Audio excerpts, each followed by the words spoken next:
At Mirabella Crossing in St. Augustine. Old school barbecues, smoked for hours, served in minutes at Willie Jewell's. Naomi Mathis, Air Force veteran. I'm Adam Greathouse, United States Army. Greg Gatson, Colonel, United States Army. When I came back home, I realized something wasn't right with me. I was wounded as a battalion commander. I thought I was going to be stuck there. I thought everyone forgot. Broadcasting live from the Anajar and Levine studios. Anajar and Levine Accident Attorneys.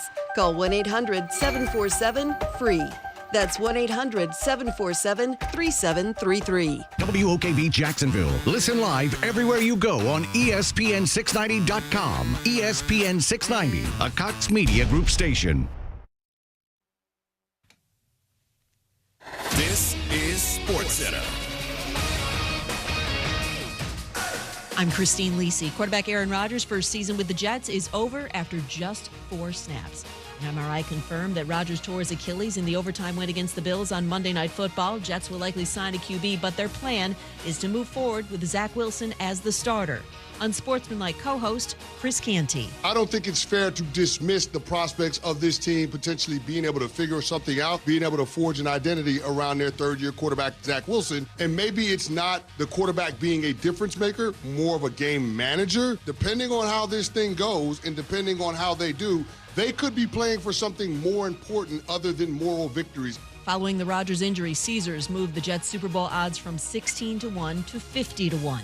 According to a racial discrimination lawsuit against the NFL filed by longtime reporter Jim Trotter, Bills owner Terry Pegula allegedly made a racist comment about black players in the league in 2020 to another reporter.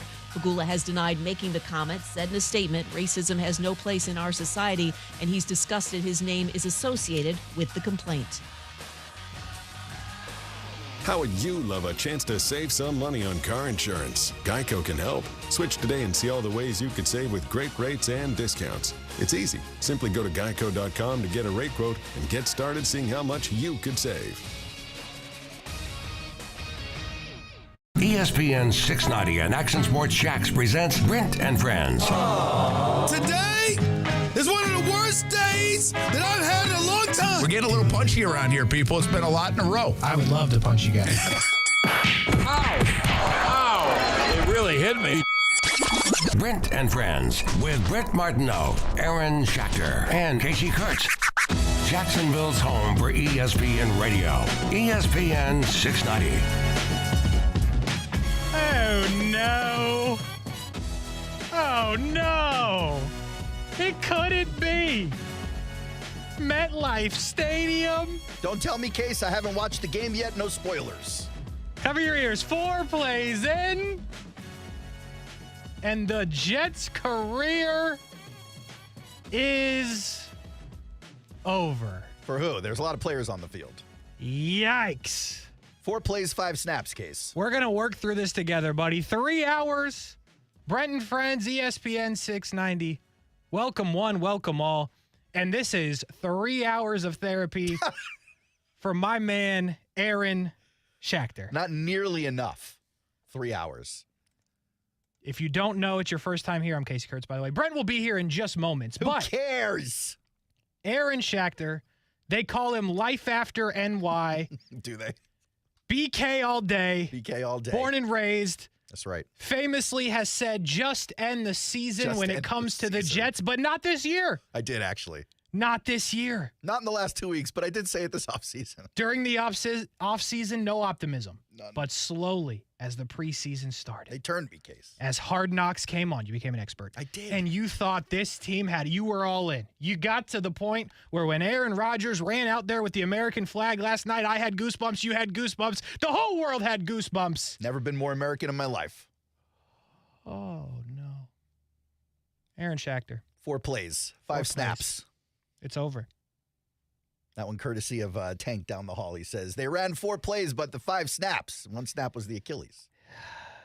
Aaron, I'm sorry, man. I feel bad. Are you sorry? I feel like you're enjoying it. No, when it first happened. Not to celebrate an injury, but I feel like you were kind of excited to laugh at me. When it first happened, you were the first person that came into my mind. And I was like, man, what I wouldn't give to be on the couch next to this man right now. I was on the bed, but fine. I don't want to be there. Not with you anyway. To see the reaction when it went pop. And I bet it was not pretty in your house. I got to tell you, it wasn't that big a reaction. Really? It didn't look that serious at first. Yeah. Well, you watched the replay before you saw his calf rumble and tremble. And oh, my God, I've seen that so many times now I want to vomit. But before you saw that, you're like, did he roll his ankle? Looks like he barely hurt himself.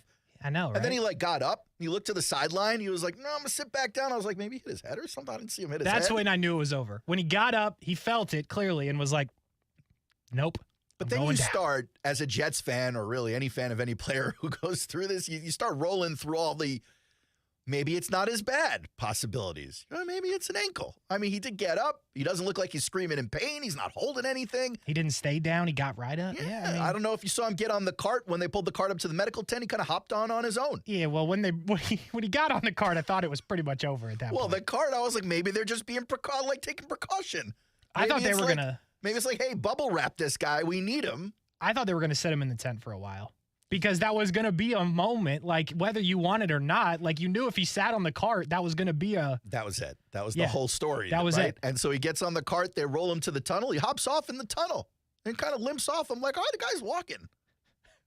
Maybe it's like a high ankle sprain. We saw Pat Mahomes come back in the game on a high ankle sprain. I didn't see nobody with tape in their hands, though. Yeah. There's no tape for Patrick. They were too busy getting the nuts and the bolts for Aaron Rodgers' Achilles, but... The worst has come to fruition for the New York Jets and Aaron Rodgers, and a season that most thought was destined possibly to go to the Super Bowl. Maybe not so much anymore. I wouldn't say maybe, Aaron, it's over. In comes the savior, Case. Zach Wilson to the rescue. Was I not having a panic attack about this very exact scenario? I think multiple times. 3 or 4 months ago. Yeah, a lot. Like I was sitting here trembling at the thought that the Jets were going to trade away a draft pick and spend significant amounts of money, bring Aaron Rodgers' fourth cousin from Green Bay, and then for what? Now they got Cobb. They got Cobb and Lazard. They got Hackett. They're all sitting around going, now what do we do? Anyone have cheese curds? Come on. That part is funny. That part is funny. To me. Ugh. That one's funny. Did they decide all the boys, and then unfortunately Aaron gets hurt? That part's not funny. And then you want to add insult to injury, Case. Go ahead. Watching the game last night, a couple of the boys look great. Garrett Wilson. Garrett Wilson's amazing. Undeniable. Breece Hall. I was so impressed with Breece Hall. Coming off a torn MCL and ACL. He had all kinds of knee issues. Because I thought there was a report that Dalvin Cook was going to get most of the carries. They were just going to ease him in. That was the report. And then I see he popped one for 88. I'm like, all right, there's no easing a bit anymore. They had a Jahmyr Gibbs situation developing with Breece Hall. Every time Breece Hall touched the ball, he was good for 50 yards. At one point, he was averaging like 38, and he had like 4 carries, 5 carries in the game. My wife, I was like, they're not going to let him heal. No. He's not supposed to be back. And now definitely not, because they're going to win games just running the ball. You would hope. Those two guys, just from the small, and Buffalo's a good defense. A great defense with a tremendous front. And they ran the ball on them pretty much at will. Now, they couldn't pass protect to save their lives. Everybody on the Jets offensive line should get fined today and start paying for the Aaron Rodgers surgery bill. It was ugly. It was ugly. And that's one thing. Zach Wilson's not making it. So, like, no offense, like, they will go through 2 or 3 quarterbacks because 4 snaps in, they got their main quarterback hurt. Zach Wilson ain't going to make it through the Cowboys game. He won't. They can't protect. I don't buy that. I think they're just going to run the ball 74 times against the Cowboys. But and at some point, they'll have to throw it. I don't know that they will. I don't know that. Did you watch the game last night? He threw it a couple times. Zach Wilson didn't even discover he had wide receivers till the 3rd quarter. He was like, oh, those guys are on my team? Let me try and hit one of these guys. Finds Garrett Wilson in the end zone, throws it 10 yards to the side of him. What a play. Wilson throws out a spider web to grab the thing. That was unbelievable. Oh, my goodness. How awkward is it now for Garrett Wilson and, like, the Jets who, if you wore a Mike White shirt, like, you know who you are. No offense. But I mean, it was all of them. So how awkward is this now? Like, they showed him and Zach, like, having the moment on the sidelines. I'm like, but this is weird, though. Zach in his head is like, you wore a Mike White shirt. I will say this. It might be a little more weird for Garrett Wilson than it is for Zach Wilson for this reason. The other wide receivers who are wearing those Mike White shirts, Elijah Moore, gone. Corey Davis, retired. He knew. He saw the script. Denzel Mims got shown the door. That's fine. So you got a whole new wide receiver crowd in there. Was Denzel Mims really wearing a shirt? Oh, yeah, they all were. Why did they give him a shirt? Don't you have to do something before you could? Because he pretended to be Corey Davis when they were giving out the shirts. He's like, Corey. He's like, Corey's here. Yeah. But the reality is that crew is gone, and maybe on purpose, if you think about it. Yeah. But that being said, there were other guys on the team who wore the shirt, like Sauce Gardner. Yeah, who was not good last night. Sauce didn't look great against Stephon Diggs. He did not look good against Stephon Diggs. I would say he looked bad. In Sauce's defense, Stephon Diggs, one of the better wide receivers in the league. Goated. Very good. But I expect more from Sauce. So did I. 1 year, I thought it was not good. And I think he'll have better games. He better. But back to the Jets for a second, because we were talking right before the show, and I'll let you know, a report I saw that you weren't aware of. We were talking about the fact that it was just a few weeks ago? What was the report we were talking about? Well, the offensive line. No, it was on Hard Knocks. Yes. Where Aaron Rodgers is complaining about the offensive line because dude was getting murdered in training camp. Yes, he was. And everyone's looking at Aaron Rodgers going, well, look, the Jets' defensive front are a bunch of savages. So even though it feels like you're under tremendous pressure today, no, this isn't going to be the case when we go for game 1, game 2, game 3. Apparently, whoever said that to him was incorrect because the pressure was there. Then this report comes out this morning. I believe Diana Rossini over at The Athletic, as well as some others, had something to do with it. Apparently, Aaron Rodgers was not happy with a very specific kind of play call that Hackett was using that requires tackles to cut block. Rodgers didn't like the amount of time it gave him to look at his options. On that play, you kind of have to get the ball out very quickly, and it's usually like a slant or a little cross right over the middle, something real quick. Last night on the injury play, it was Garrett Wilson, who was open, by the way, 7 yards from Rodgers. Not surprising. But it was a quick throw. Rodgers wanted to see what else it was because that is what you bought with Aaron Rodgers. We're traded for. Yeah. You got somebody, yes, he can complete a 7-yard slant. But he can also look down 30, 40, 50 yards, drop a dime on a back shoulder. And so he's like, all right, let's take a look. I just took off the wrapping paper on this new car. Let's hit the gas a little bit. And of course, when he hit the gas, dropped out. And the engine exploded. So on that play, anyway, is one of those cut block plays. Dwayne Brown cut block on the linebacker, Floyd. Missed him. Wasn't a great cut block. Did not touch him. Didn't touch him that much. Floyd then tackles Rodgers on that terrible MetLife turf, which is just getting raked over the coals right now. It should be. I mean, it feels like every couple of weeks. We saw it with the Jags. That's where James Robinson got hurt. Isn't that where Breece Hall got hurt last year? It is. It's a notorious It just turf. keeps happening. And I don't know if it's a specific kind of turf or just a bad coincidence that these are happening a lot more at MetLife or more notably at MetLife than somewhere else, but players are begging. And then you throw on top of the fact that when the World Cup comes to town, they are going to put grass down there. The NFL can't get with it. Yeah, that's a good point. But soccer is going to do it, and they're doing it at all the soccer stadiums. There's even a stadium I was reading about in Spain. Soccer don't play, bro. Where they have just like the grass sitting under the floor. They did like a retractable floor for the grass. They get what they need for soccer. Well, they're going to start getting what they need in the NFL. You better believe that. Aaron Rodgers goes down. You got 5 primetime games with Zach Wilson now. You better be putting some grass down in these stadiums. Oh, my goodness. Who are you most mad at today? I didn't finish the report thing. Hold on. Okay. We'll get to my anger.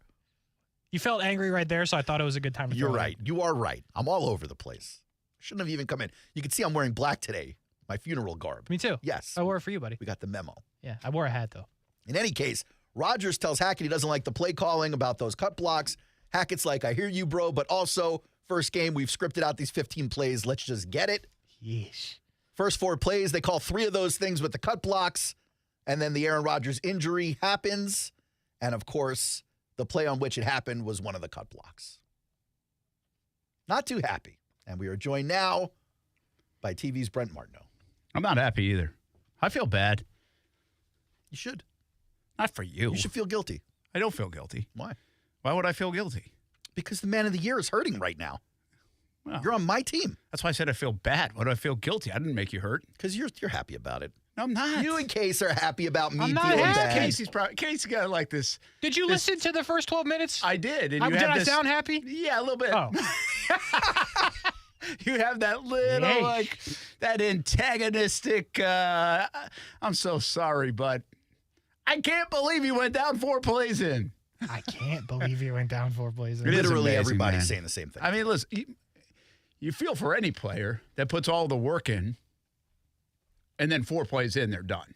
We saw it with Allen Robinson in 2017. It was like the first play or series of the game against Same Houston. thing. I mean, Aaron Rodgers, Allen Robinson. No, but it's not fair to say, like, hey, I feel more bad for Aaron Rodgers than I do for any But you player. can feel more bad for me. No, I could feel more bad for Robert Saleh and the Jets, who look like they have Doesn't a even know really the guy. They have a really good team. I know Saleh, okay, never mind. and so they. But they have a really good team. They do. They have a good team. But you can't win it all with Zach Wilson. And I'm not sure you can win it all with any of the potential folks you bring in. I don't think I missed that part. I don't think you talked about that yet. But, I mean, there are some options out there, guys. But I almost wonder if Zach Wilson at this point is the better option just to see because there's more ceiling there. 100%. You know? But at the same time, I've been a guy in the camp that I think Zach Wilson, after this Aaron Rodgers experience, might be better off as a player. Like, I haven't given up on him yet because they pulled the plug so quick. Aaron Rodgers might help out. Well, this is too soon. Like, he's not ready yet. He needed to, if this happened maybe 2 months in or next year, maybe he's ready. But I don't know if there's a whole lot different between last year Zach Wilson and right now. I mean, he completed some passes, so I'll say there's a smidge. You know what it is? It's the look in his eye. That's the thing. Like, you look at Zach Wilson and he still looks scared to play the game of football. I've never felt bad for him until last night. This man thought he had time to figure it out. Yeah. I'm not going to lie. Like, he thought he was chilling. 4 plays in, man. That's tough. Yeah, like No win situation for the kid. You're not prepared. I don't even think the Jets were prepared for that. Anybody's prepared for that. There's nobody's thinking that way, right? And you have to think, okay, what happens if on a lot of positions you don't think 4 plays in, this is going to fall apart. Reminded me the story like David Garrard used to tell us about Blaine Gabbert, which also showed they should have never played Gabbert if they knew this story. Like, there was one time in camp or in the offseason that, Gabbert's like, man, you're going to do great, blah, blah, blah, blah. All this stuff kind of like had no plan to play whatsoever because that wasn't the plan. And Garrard's like, dude, you're like the first-round pick. You better be ready to play. Like, you're going to play before you think.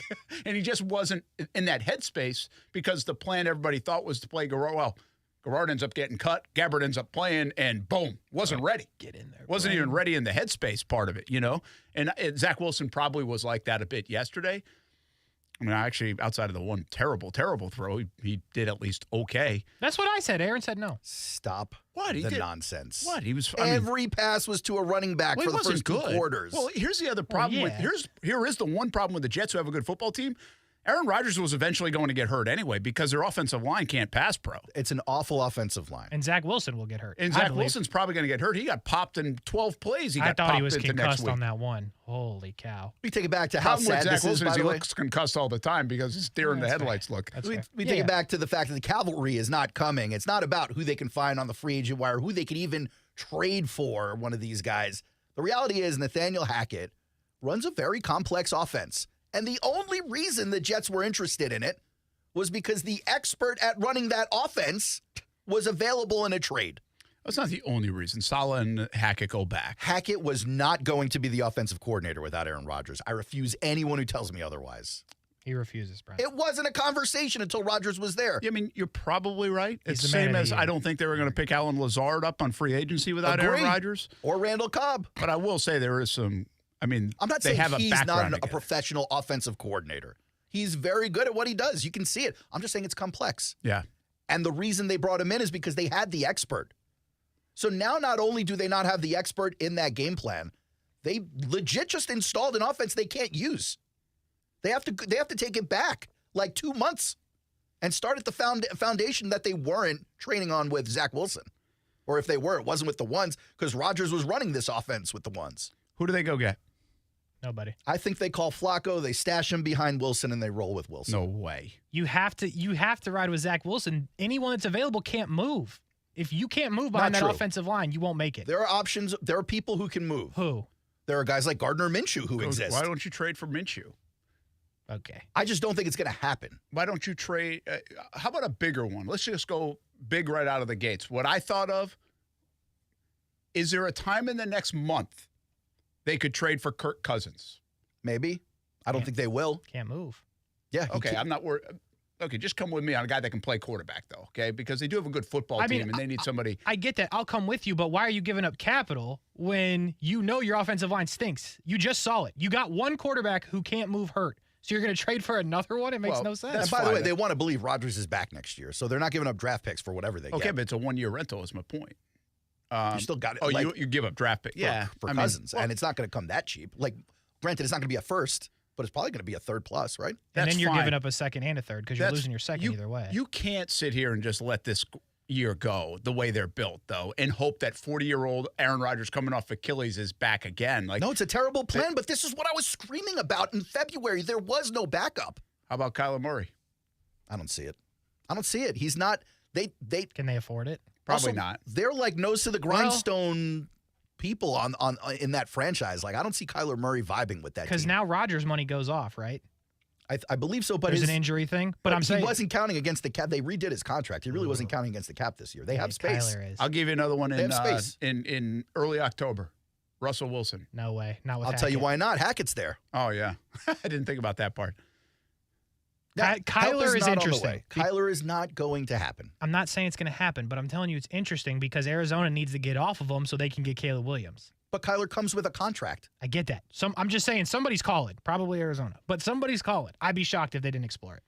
Being Arizona. I mean, what about the Nick Foleses of the world and stuff like that? I mean, to me, like Flacco, forget it, man. I know. I saw it last year. He was 1-4, 1-3 last year. I'm going with Zach Wilson over a lot of the guys. Now, somebody threw out Jameis Winston's name, and I was a little interested in that. Yeah, Winston's Would you guys available. be interested in Winston? Yes. I put him number 2 on my power ranking of I really don't want it, but if we got to take it, I'll take it list. Who's number 1 on that? Minshew. Oh. It goes Minshew, Winston, and Dalton. I love the name of that list. Yeah, I don't really want to take it, but if we got to, here we go. Andy Dalton's third? And then I had the power ranking. Married that way, and then I gave a power ranking of don't even call their neighbor and let them know we're thinking about it list. Who's on top of that one? On top of that list is Matt Ryan. Actually, who's on the bottom? Who do you definitely not want to see against all odds? On the bottom of the bad list is Brady, Roethlisberger, Rivers. Brady's interesting. No, it's not. I don't care what you say it is. Here's the thing. Here's the thing. You guys are getting a little too freaked out about the offensive line when it comes to some of these guys. Okay, I understand. And by the way, have stunk for a while. Since last year. But the thing Rodgers was going to be able to do, a guy like Brady would be able to do, an older quarterback can do, is they can set the protection, they can see the protection, they can mitigate some of that. Peyton Manning played behind a crappy offensive line for a long time, and it still did the job on several years because he was able to do it. Heck, wasn't it the Patriots that, like, they went into Kansas City one year and he got sacked like 8 times in Kansas City in the opener, and then they ended up winning the Super Bowl that year. Like, they figured it out. So I do think there's a little bit of an issue there, but I also think an older veteran quarterback that knows what they're doing, Rodgers would have done this way better than a Zach Wilson's going to be able to do it, is see protection and mitigate it to a degree.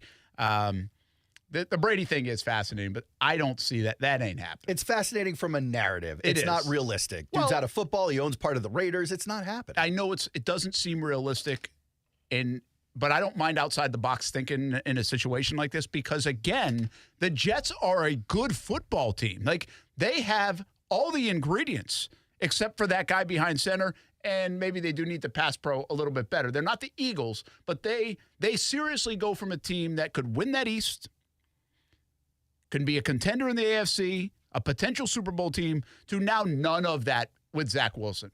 Because they're not winning that stuff with Zach Wilson at quarterback. They can be competitive. They'll win some games. They might even see some maturation out of him. But they cannot do the things that they thought they could do with Zach Wilson. So any other quarterback where you can say, we just got to plug this guy in and we've got a chance to do all the things that I mentioned, I think are on the table and should be on the table.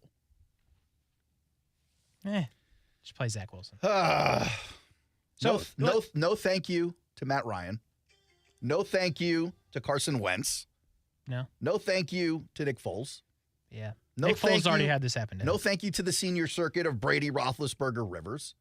See, but no thank you to Flacco. Brady is so much different than Roethlisberger or Rivers. He's not. Yes, he is. He played last year. Big Ben literally limped to the finish line. I'm with you there. Phillip Rivers, a lot of kids go be a dad. With you there. Brady played last year. He did. And you argued all season that he wasn't bad. He wasn't terrible.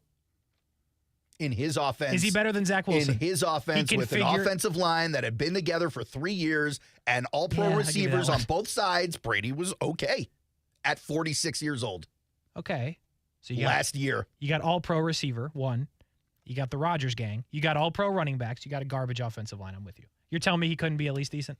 This is wild conversation. Who's the best backup quarterback in the league? Is it Minshew? It's got to be up there. Who does Kansas City have again? In San Francisco used to have 3 quarterbacks. Oh, that's right, they have Gabbert. Sam Darnold. Bring him back. So this is actually, back. I was having this conversation last night. I'm like, you know what? Better than Andy Dalton, Jameis Winston, Sam Darnold. Trey Lance. But the problem with Darnold is the same problem with any quarterback you're going to bring in. They're still running the same offense Zach Wilson is going to run. Yeah. And so if Zach Wilson can complete the pass to Michael Carter, if he can complete it to Conklin or Zuma or even Garrett Wilson, if he allows Garrett Wilson to just catch a ball, then it would be the same, I think, as bringing in one of these other guys to learn this offense in week 3, week 4. And by the way, the buzzsaw on the Jets schedule is right up front. It's like the first 5 or 6 Where's weeks. Taylor Heineke on your list? They got Dallas next, and he wasn't, but he would be on the top list, not the bottom list. But just not at the top. Not of the at the top top list. of the top list. I mean, by the way, because at least he's young enough to run for his life. You see the Jets? I think Delphonic put it out there. The Jets 6 primetime games. Now with Zach Wilson, and Zach Wilson, he is one of the most uncomfortable players to watch play the quarterback position that I've seen in recent memory.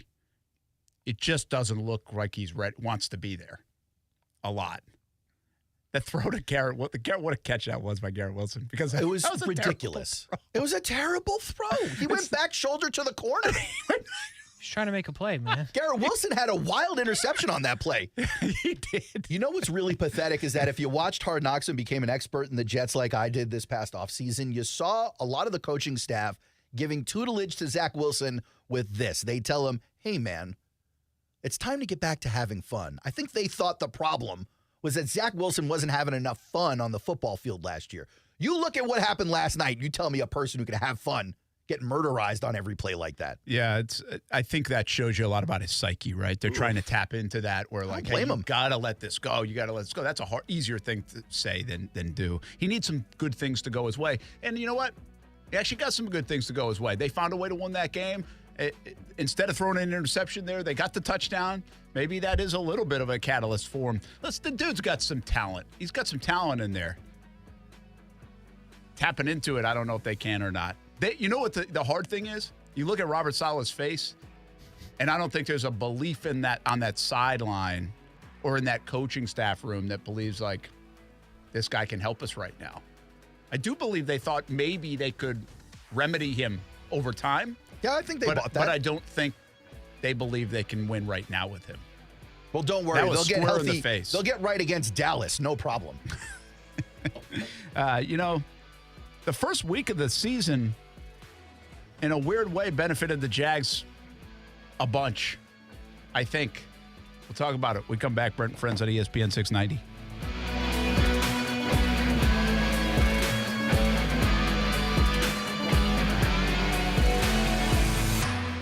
Now, the First Alert Forecast on ESPN 690. Partly sunny, hot, and humid today with scattered afternoon and early evening showers and thunderstorms. Highs today near 90, dropping to near 70 tonight. And partly sunny tomorrow. Just an isolated afternoon shower or thunderstorm. Overall, it'll be drier but hot with highs between 90 and 95. I'm Chief Meteorologist Mike Burrish. Join me today beginning at 5 p.m. on CBS 47 and Fox 30 Action News Jax. The Weather Center is brought to you by Beard's Diamonds. Before you buy a diamond anywhere, shop and compare and save thousands at Beard's Diamonds. Alice Cooper, Too Close for Comfort. No more. October 4th, St. Augustine Amphitheater. Alice Cooper, live. On sale now at Ticketmaster.com. Best Bet Jacksonville, Orange Park, and St. Augustine are paying out over $640,000 this month in poker promotions. There will be exciting high-hand specials and no-limit hold'em tournaments all month. Catch Insta Paydays and game day promos at St. Augustine, $300 early bird specials at Orange Park, $500 Fridays at Jacksonville, and much more. Enjoy the best in poker and card games at Best Bet. For more information, visit bestbetjax.com.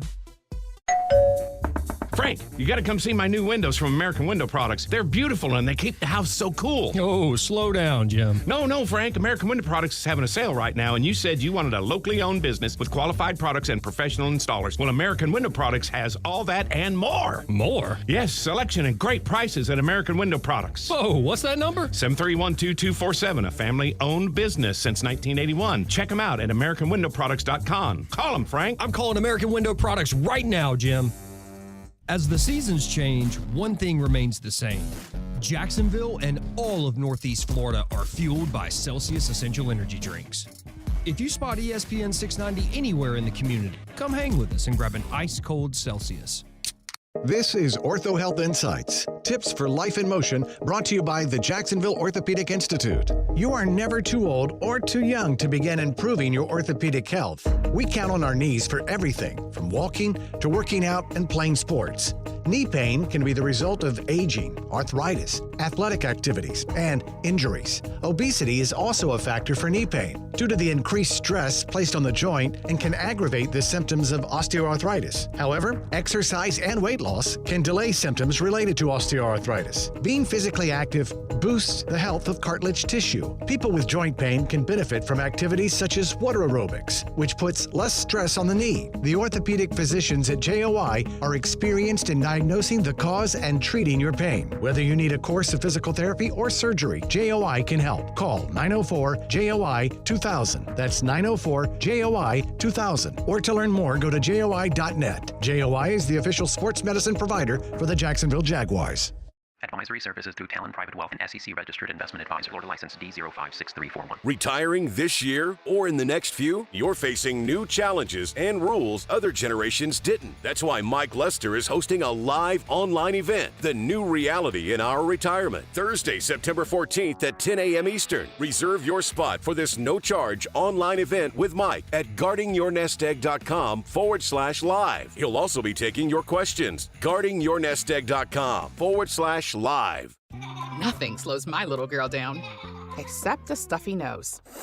Mommy. That's why I use Sinex Children's Saline from Vicks. Sinex instantly clears mucus in everyday stuffy little noses with a gentle, ultra-fine mist designed for kids. Just Sinex? Breathe. Her stuffy nose is gone for now. And so is she. Sinex Children's Saline. Sinex, breathe. Use as directed, keep out of reach of children. Whether you own a local business or a global one, you know that these days, generating growth is a challenge. By teaming with Bank of America, you'll not just stay ahead of the curve, you'll move it. With access to experts, award-winning insights, and business solutions so powerful, you'll make every move matter, locally and globally. Visit bankofamerica.com/banking for business to learn more. What would you like the power to do? Copyright 2023 Bank of America, N.A. This is Brent and Friends with Brent Martineau. You don't even like your quarterback. Kasey Kuhrts. You don't even like your team. And Aaron Schachter. I don't even like myself, guys. Do you know me? On Jacksonville's home for ESPN Radio. ESPN 690. Man, he's come so far, and the crazy thing is he's done so much more in practice that everyone has not even seen yet. Like, he makes some throws in practice, you be like, oh my goodness, like, how did he just pull that off? So I'm just excited to see where his game just continues to elevate and for him to, put this on display for everybody to see. That is Rayshawn Jenkins last night from Sneakers and Jack's Beats. Jags Report Live. Rayshawn was fantastic. Good to have him on the show. He was talking about Trevor Lawrence right there, guys. Oh, my goodness type of plays in practice that we haven't seen yet in a game setting from Trevor Lawrence. I don't really know exactly what that means, but it gets me excited. Glad you're excited by your quarterback. Here we go. It's going to be tough today. It's going to be tough. It's going to be Kasey, tough. I'm talking to you. Well, here's the thing. Also, you kind of added insult to injury with the Trevor stuff because, they should have had him. Yeah, I know. Yeah. Well, what do you? We want to flip everything back around Aaron Rodgers? Yeah, I mean, cool. what? Let's do it. You shouldn't have gone and got him then. Yes. You didn't want him in the first place. Right. That's why this hurts so much for him, because he didn't want him. He got talked into it. And I predicted this exact thing. Look, we don't have to talk about Aaron Rodgers all day. Let's talk about Trev. I'm a Jags fan now. Let's talk Trev. Yes, you should be. So, what does that even mean? Means he'd be dicing, slicing. I seriously got a little excited about that. Then was like envisioning, okay, we've seen Trevor do some cool things on the field. I mean, when you think of cool things from the quarterback position, Patrick Mahomes takes the cake right now. All the highlight plays. Sure. We see it, I think, a little bit. We'll get to Josh Allen in a different way in a bit, but Josh Allen has done that. He's got the wow plays. I think we're going to see it from a guy like Anthony Richardson. I think Trevor Lawrence, and I've talked a lot about this recently, I don't think he should take for granted some of the throws he's making and some of the plays that he does make on the run. And do you see the slow-mo today of the one to Calvin Ridley? And I don't really even know how to interpret that one. Like, hey, that's a hell of a play. Or, right, Doug Peterson's in the building like, please don't throw this ever again. It's probably a little of both. I think it's more don't ever throw this again. But it was a hell of a throw. The slow-mo is even more magical than the regular speed play. It was an unbelievable throw to get it in there. But my point is, I think there are a lot of defensive backs that are better than the Colts, and they're picking that ball. But what I didn't realize on that play when he threw it is he got hit as he's throwing it, and he still delivered it. That goes back to this dude has some special stuff. But Rayshawn saying that last night and just talking about Trevor and the maturation, because he was a part of it with Urban Meyer in 2021 and all the mess. That struck me when he said that about, man, you should see what this guy does on the practice field sometimes. And we'll see if it translates. But we're getting more and more wild plays. I remember saying this last year, Kasey. I think the first half of last year, one of the problems we had with Trevor Lawrence is we were seeing a lot of really good plays made, fundamentally good, 3rd down and 12 good, but we didn't really have the plays that were showing up on social media, NFL Network, ESPN, that people were like, whoa.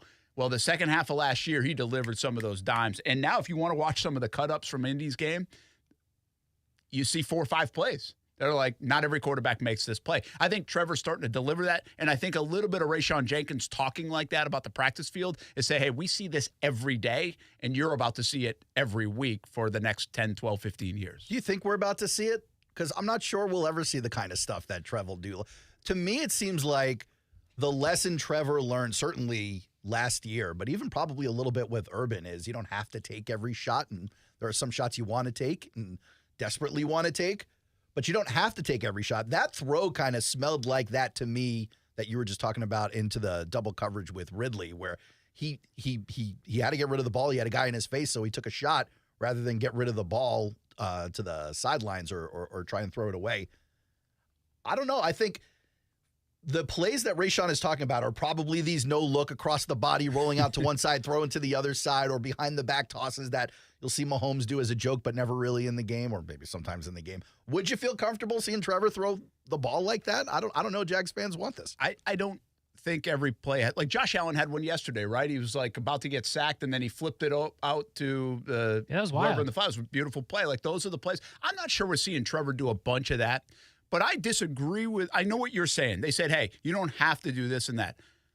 I get it. He likes to, though. It's in his MO. He likes to do that. He's got the arm talent. He's got the talent. He likes to show it off. He likes the home run. He likes the explosive play. It's a bit of his mentality. They had to train him away from some of that. But I'm telling you what's bringing it back, and we did see this on that play to Ridley. We saw him force a couple to Ridley. We've seen him throw it up for grabs a couple of times already for Ridley. Ridley is untapping some of that talent because he's like – that dude is special, and I can take a chance, and he's going to get it. So I actually do think we'll see some of the crazy stuff or the more willingness to take a chance, and I think a lot of it has to do with Ridley, and that's not a knock on everybody else on that receiving core. I just think Ridley can do stuff that the other guys just can't. I think that's crystal clear by now, and even showed up a little bit on Sunday. So, yeah, I don't know what it looks like, but the bottom line is, and you know, we've talked about it a lot. There are more wow throws and wow plays with Trevor second half of last year and this year, and they're still resulting in pretty good outcomes. If you start to add up his numbers from the end of last season and even into this one, I think he was the 3rd highest PFF quarterback this past week. That's right. On the deep ball, I just read something, he was 3 for 3 for obviously whatever yards and delivered on the shots that he was taking. Well, that's only going to breed more confidence into taking those shots. And I think the offense is so high-powered that he knows now it's like, hey, make a mistake here, whatever. We'll come back and get him on the next drive. I buy that. I think that's how they were feeling in the game against Indy. If they couldn't get it done, don't worry. There's lots of game left. So it's just it's kind of a mentality thing, I guess. Imagine how it's going to look, though, in Week 8 when everyone's like really on this. Because right now everyone's on the same page philosophically and figuratively, but there are still people in this offense learning about this offense. Even the guys who were here last year still learning more nooks and crannies of this offense. When everyone's got that real hard grip on this thing, I think it's going to look even better than it looks now. Kasey, coming off this opening weekend, the Jags, in a weird way, were like a big winner, especially could be coming out of week 2. A lot of AFC teams lost. The Jets are totally a different team. Jets really lost. The Bengals got smoked so badly that you really start to wonder, at least early in the season, where they are. And again, I understand last year they did the same thing, 4 picks. This one even looked different, losing to Cleveland in that fashion. If the Jags do come in here and beat Kansas City, they've got a couple of game and even more than that lead because they'll have the tie break. The way this has fallen in week 1 sets up for week 2 the Jags to take a lot of control, not of just like, hey, we're kings of the AFC South, but we are right in the middle of this thing as one of the top teams in the AFC. I know it's super early. I get it. I get it. But it just lined up super early for the Jags to take control, Kasey, if they want. Well, if you're talking just about the AFC, not even the AFC South, the reality is the Jags would be 2-0 and Kansas City would be 0-2. That's huge. It doesn't get much bigger. And Josh Allen keeps throwing turnovers, and the Jets don't have Aaron Rodgers, and the Bengals Jets bungled. Again. And there's a lot to, again, this is 1 week. Overreaction. Get it there. That's fine. Chargers lost. And Chargers lost. And here's the other thing. Trevor comes into this season, this is going to be an individual thing, but with all these accolades, right, with momentum, with the next step to stardom, he's going to put himself in this class. Well, he didn't have like this game that was Tua. Wow, oh my gosh, look at all the... But his path to being in that upper echelon is still being paved with the game that he had, with some of the marquee plays that he had, with the numbers of the PFFs and the whatever else. And again, bad start for really Mahomes, bad start for Burrow. Rodgers is out of the mix.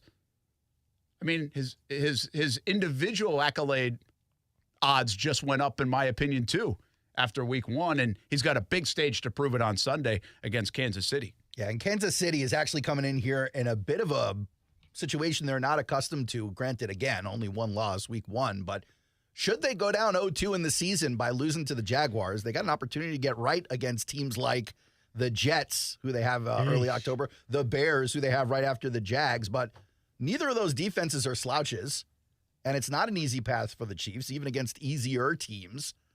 But then they're coming right back against teams like the Chargers, and the Broncos interdivision is always tough games. The Dolphins are on their schedule. The Eagles are on their schedule. The Bills, who I'm sure want to get right, are on the schedule. The Bengals, obviously, on that schedule. So it's not like it gets easier for the Chiefs. The earlier these losses start to stack up, the harder it becomes, and especially when you start talking about important ones in the AFC, like against the Jaguars. It could be a big deal for the Chiefs this coming weekend. Yeah, I think just a closer look, too, at the division. What happens in week 2 here, let me find out I was on the wrong one. But Houston gets Indianapolis, so somebody's going to win, right? Maybe. Yeah, they may tie. They could tie. Maybe. They could tie. And then the Chargers are going to Tennessee. Titans could quickly be 0-2. Sweet. But then and on the verge of trading Tannehill to the Jets. Well, and then on top of that, you go to week 3 where the Jags will host Houston, and Tennessee's at Cleveland, who all of a sudden looks worthy. 0-3. And Indy goes to Baltimore. You could, if this, 0-3. This is what I'm talking about with this game against the Chiefs. It means a lot. I think it means a lot to the Jags already. But what it could do is when the Jags take off for London, they could look up at the standings and have like a multiple game lead 3 weeks in the AFC South, which they already are an extreme favorite, you would think, to win. And they could really be looking at a nice position over some of the key teams that they would have to knock off and still have them in their hand, with Buffalo coming up in London, the Bengals and the Ravens down the road. Again, I get it's super early, all this stuff. Early. But we don't talk about this a lot in Jacksonville. That's some of the talk. Hey, win the division, and then what happens about the seeding? Could they be in the mix for a top seed? Peter King predicted them to be in the top seed spot. Well, if they beat the Chiefs, they're certainly in the driver's seat with the Bengals, Bills, and Chiefs all with a loss. Yeah, and by the time this team gets to London, if they beat Kansas City, it could really look nice on paper in the first month of the year for the Jacksonville Jaguars. And again, this isn't an organization that started fast many times over the years. As long as they don't goof up with Houston. Yeah. Because it gets undone. I'm predicting they don't, but I'm just saying. You're saying all the work, if they beat Kansas City and they lose to Houston, it was all for naught? I don't know if it's all for naught, but at the same, I get Casey's point. Like, you got to steal Josh Allen, you got to hit the layups. Sure. You know? You want to take advantage. All for naught. It's amazing how you talk about this league for so long, week after week, day after day in the offseason. And after week one, you have hesitation on what you thought was matter of fact. Yeah. Rodgers because of injury. Josh Allen because of performance. And performance now that has a history with it. We'll talk about that. I mean, again, the Bengals are an interesting story here. Like, I don't know how anybody can feel great about the Bengals. Now, you can point to last year, and this happened, and it's just 1 week. But I don't know how you can feel great about them. I don't feel great about having have my Super Bowl winner. I can tell you that. Quarterback didn't tear his Achilles, so. I feel better than the Jets feel. But at least the Jets look good. Sorry. What? Oh, the Jets looked like a good football team. The Bengals did not. Defense looked tremendous. That's a unit. Don't even make that face. You know, it's crazy. I'm talking about the Bengals. I'm with the Jets defense. It's they legit. look tremendous, and like I heard Casey say it, Sauce Gardner didn't even play well. Yeah, he wasn't his best. Bad. I wouldn't call it bad. At one point, they were 100% completion on him. It was like 5 for 5 on him. We'll go to PFF on this just to make sure. Go to PFF. See that? Told you Tyson Campbell's better. Brent and Friends on ESPN 690.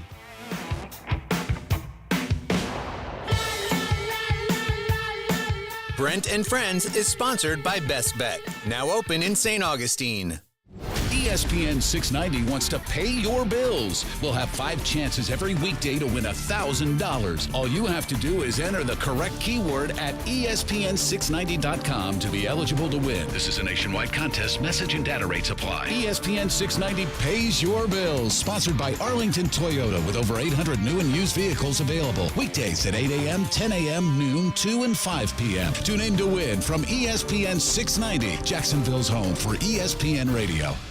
At the Home Depot, Saturdays are about 2 things. Easy cleanup with the Ryobi 18-volt ONE+ Whisper Series leaf blower. And football. That's right, Reese Davis. With variable speed, it has the power for when you really need it and just the right amount when you don't. And the ONE+ battery platform means you go from yard work to DIY in just a click, so you can get projects done faster. Which means more time for football. For football. Upgrade your Saturday with Ryobi and the Home Depot. How doers get more done. Meet Bruce. Hey there. He's a busy soccer dad who's trying hard to learn the game. Go for the end zone. Whoops. Luckily, other things come easy, like banking with Chase. On a tip from his banker, he set up AutoSave in the Chase mobile app. So what are you saving for, Bruce? Father-daughter soccer camp. Smart bankers, convenient tools, one bank with the power of both. Visit chase.com/checking. Chase, make more of what's yours. AutoSave requires a Chase checking and savings account. Chase mobile app is available for select mobile devices. Message and data rates may apply. JP Morgan Chase Bank, N.A. member FDIC. Hey everybody, it's Brent Martineau from Brent and Friends on ESPN 690. Tune into our high-energy, multi-platform show Monday through Friday from 3 p.m. until 6 p.m. on ESPN 690 in a variety of video streaming platforms as well. As the seasons change, so do the sports topics. It's football season now, and we're bringing you all things sports weekdays from 3 p.m. until 6 p.m. And you can tailgate with us at the Duval House for every Sunday home game this football season. Fueled by Celsius Essential Energy Drinks. Live fit. Hey y'all, this is 17-time PGA Tour winner Jim Furyk inviting you to the 3rd annual Constellation Furyk and Friends presented by Circle K this October 2nd to 8th at Timuquana Country Club. Be sure to check out college football and your Jaguars on the Jumbotrons in the Publix Tailgate Village, Birdie Beers at Circle K Party Porch, the ViStar Patriots Outpost, and more. Grab your tickets now at Ticketmaster.com to see the legends of the game compete for a spot in the PGA Tour Champions playoffs. Don't forget Ticketmaster.com to get your tickets today. Discover how good your water can be with the new Connecticut softener and drinking water system. Connecticut's Twin Tank non-electric softeners are the most efficient softeners available. We have one in our home. We absolutely love it, have had it for over 5 years. Their drinking water systems remove up to 99% of contaminants. Right now, you can save up to $1,000 on a Connecticut K5 drinking water system when you purchase a Connecticut Premier softener. If you're not filtering your water, you are the filter.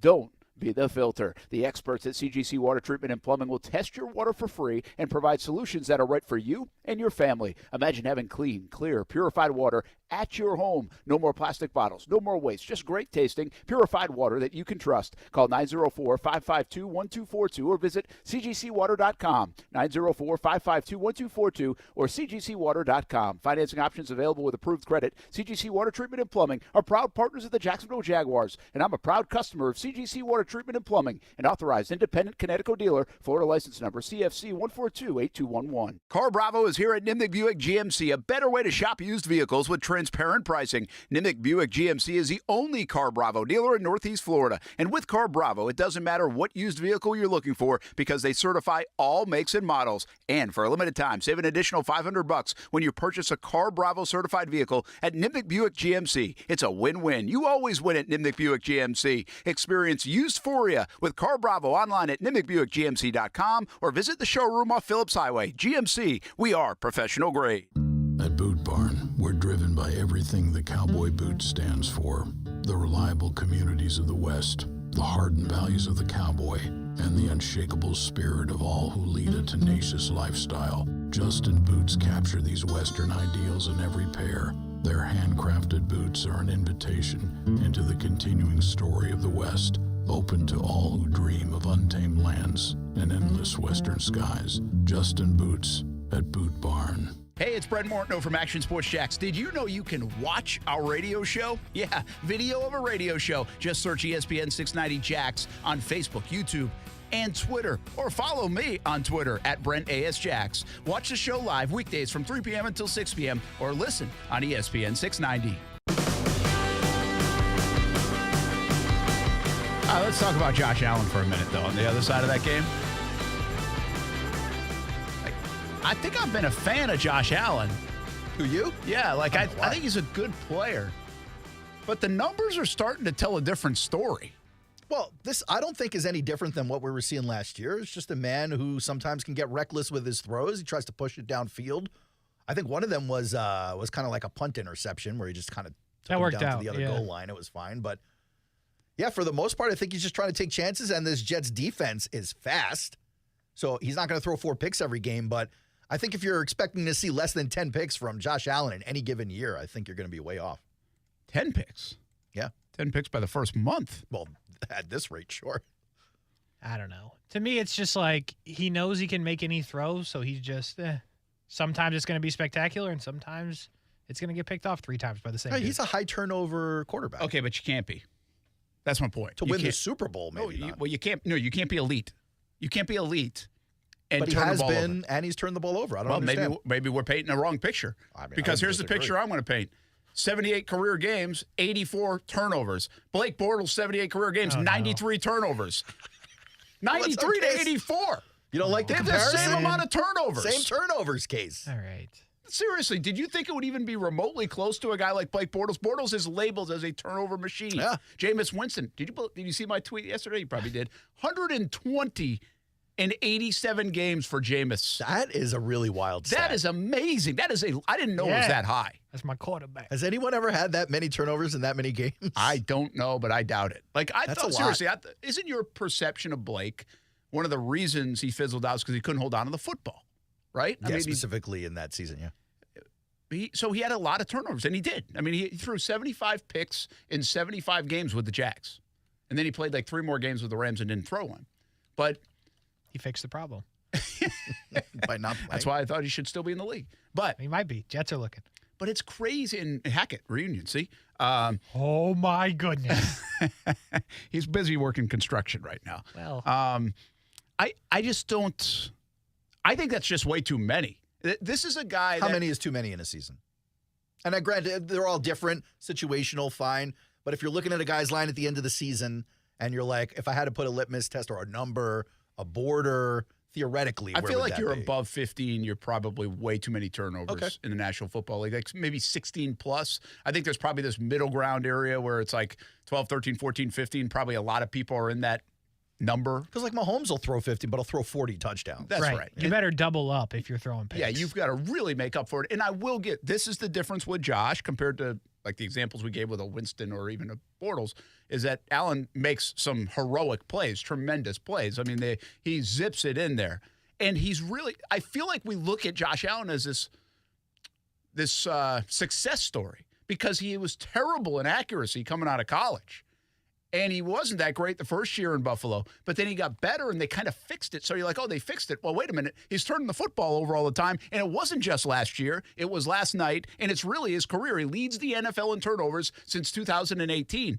You cannot be good in this league, good or great in this league, if you have that many turnovers. And we were saying it last year. We were calling him reckless in the playoffs. Obviously, we were saying it all through the season. Man, his turnovers are high. This is just the player who he is. He's a gunslinger in that respect, but he's going to turn that ball over. 12 picks in his rookie year, got it down the following year to 9, but 10, 15, 14, and I think that's where he's going to live for most of his career unless he changes his style of play. Well, that's the other thing. My big concern with him is his style of play is not only reckless throwing the football or holding on to the football, it's taking hits.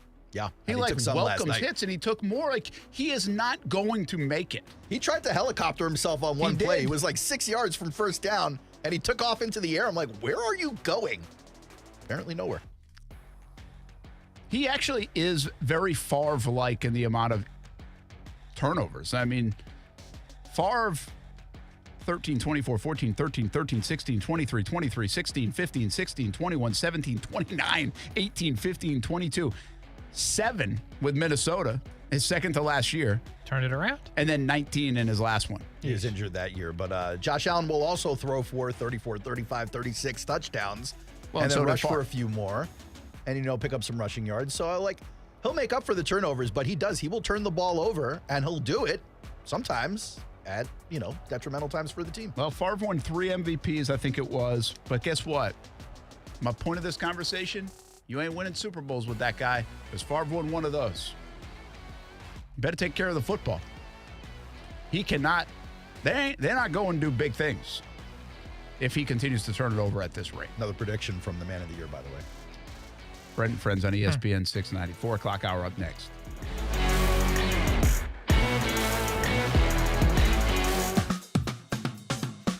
Best Bet is number 1. That's right. Best Bet Jacksonville and Orange Park have one-card poker, the fastest and easiest card game to learn and play. Play against a designated player, one card at a time, and the highest card wins even money. If the card values are the same, it's time for war. Just like the game you remember. You must be 18 years or older to play. More at bestbetjacks.com. That's bestbetjacks.com. 2 roads diverged into a steamy, hot northeast Florida summer. One road led to a home AC system that's unreliable and inefficient. It was fated to fail swiftly. The other road led to a home that's efficiently and dependably cool. Its AC was a mechanical marvel, destined to be a lasting refuge against summer's scorching siege. Time to take the road most traveled by your neighbors for over 60 years. Hammond Air Conditioning. Hammond is North Florida's most trusted authority for air conditioning services. And with Hammond, your home is never a learning opportunity for inexperienced techs. Hammond's veteran specialists understand how to make a system operate perfectly in our Northeast Florida heat. And they know how to extract all the potential from a modern high-efficiency system. That means they'll design a system perfect for you, one that fits to the temperature you want and will save you money on your electric bills. Right now, get a brand new high-efficiency system for as low as $70 per month, and that's with a 10-year warranty. Go to hammondair.com. Hey everybody, it's Brent Martineau from Brent Friends on ESPN 690. Tune into our high-energy, multi-platform show Monday through Friday from 3 p.m. until 6 p.m. on ESPN 690 in a variety of video streaming platforms as well. As the seasons change, so do the sports topics. It's football season now, and we're bringing you all things sports weekdays from 3 p.m. until 6 p.m. And you can tailgate with us at the Duval House for every Sunday home game this football season. Fueled by Celsius Essential Energy Drinks. Live fit. Koala insulation. Hey, this is Bruce. And I'm Carrie. We're the owners of Koala Insulation. It's a great time of year to invest in energy-efficient improvements to your home. With our competitive rates and new tax credits for insulation upgrades, you can get huge savings to improve your insulation today and see long-term savings every month going forward. Give us a call and set up your free evaluation at 679-6282 or find us online at koalainsulation.com. Texting enrolls you in recurring automated marketing text messages. Consent not required to purchase. Message and data rates may apply. Leaving for the gym so early? I'm ready to go. Since you started taking Nugenix Total T, you've been acting like when we met in our 20s. I feel like myself again. Lower testosterone after turning 40 slowed me down. Nugenix Total T has been a game changer for me. What is it about Nugenix Total T that's different? Well, it's a patented key ingredient called testofen. It boosts free and total testosterone to help you get back the drive and energy from your youth. It's backed by 5 clinical studies. I've seen the huge difference it's made for you in the gym, at work, and in the bedroom. I'm so glad I sent them a text for my complimentary bottle. Text CHEST to 42424 right now for your complimentary bottle of Nugenix Total T. Nugenix is the #1 selling testosterone boosting brand at GNC and Walmart. Do it now, and we'll also send you a bottle of Nugenix Thermo X, our newest, most powerful fat burner ever. Absolutely free. Text CHEST to 42424. That's CHEST to 42424. Products and statements have not been evaluated by the FDA. These products are not intended to diagnose, treat, cure, or prevent any disease or illness. Broadcasting live from the Anajar and Levine studios. Anajar and Levine Accident Attorneys. Call 1-800-747-FREE. That's 1-800-747-3733. This is SportsCenter. I'm Christine Lisi. A nightmare for the Jets after just 4 snaps in the first game of the season. MRI confirmed quarterback Aaron Rodgers suffered a torn Achilles on that first drive of last night's win. He is out for the season. Jets will likely sign a QB, but their plan, move forward with Zach Wilson as the starter. He is the best option for New York, believes ESPN's Robert Griffin III. If I'm Robert Saleh, this guy gives me the best chance to win because he knows the offense. He has the relationships. He knows the camaraderie within that building, and he's improved upon that. Don't go bring a guy in that's going to be a distraction and let it be lended that, hey, we don't believe in this guy because we're going to go sign this high-profile guy off the field. NBA prosecutors revealed at Rockets guard Kevin Porter Jr.'s arraignment today. His alleged attack on his girlfriend at a New York City hotel left the woman with a fractured neck vertebra and a cut above her right eye. He's charged with felony assault and strangulation. Rockets are not allowed to punish Porter while the NBA conducts its own investigation. Ohio State has named quarterback Kyle McCord its starter the remainder of this season. Summer Bonanza means more business in the fall months. Hire right with Indeed. Their integrated solution lets you schedule and conduct video interviews all in one place. Finding your next great hire has never been this easy. Get hiring at Indeed.com/credit. WOKV Jacksonville. Listen live everywhere you go on ESPN690.com. ESPN 690, a Cox Media Group station. ESPN 690 and Action Sports Shacks presents Brent and Friends. Today is one of the worst days that I've had in a long time. We're getting a little punchy around here, people. It's been a lot in a row. I would love to punch you guys. Ow! It really hit me. Brent and Friends with Brent Martineau, Aaron Schachter, and Kasey Kuhrts. Jacksonville's home for ESPN Radio. ESPN 690.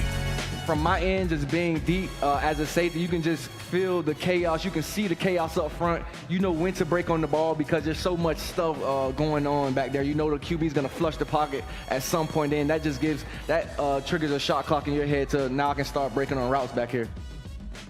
That is Rayshawn Jenkins last night on Jags Report Live. Good to have him out again. We're going 7 to 8 on Mondays. Next week, Jamal Agnew will be out there with us. Nice. And had a nice crowd at Jack's Beach. And Rayshawn was kind enough to hang around for pictures and some autographs after the show and then went on his way. Jags play the Kansas City Chiefs, of course, on Sunday.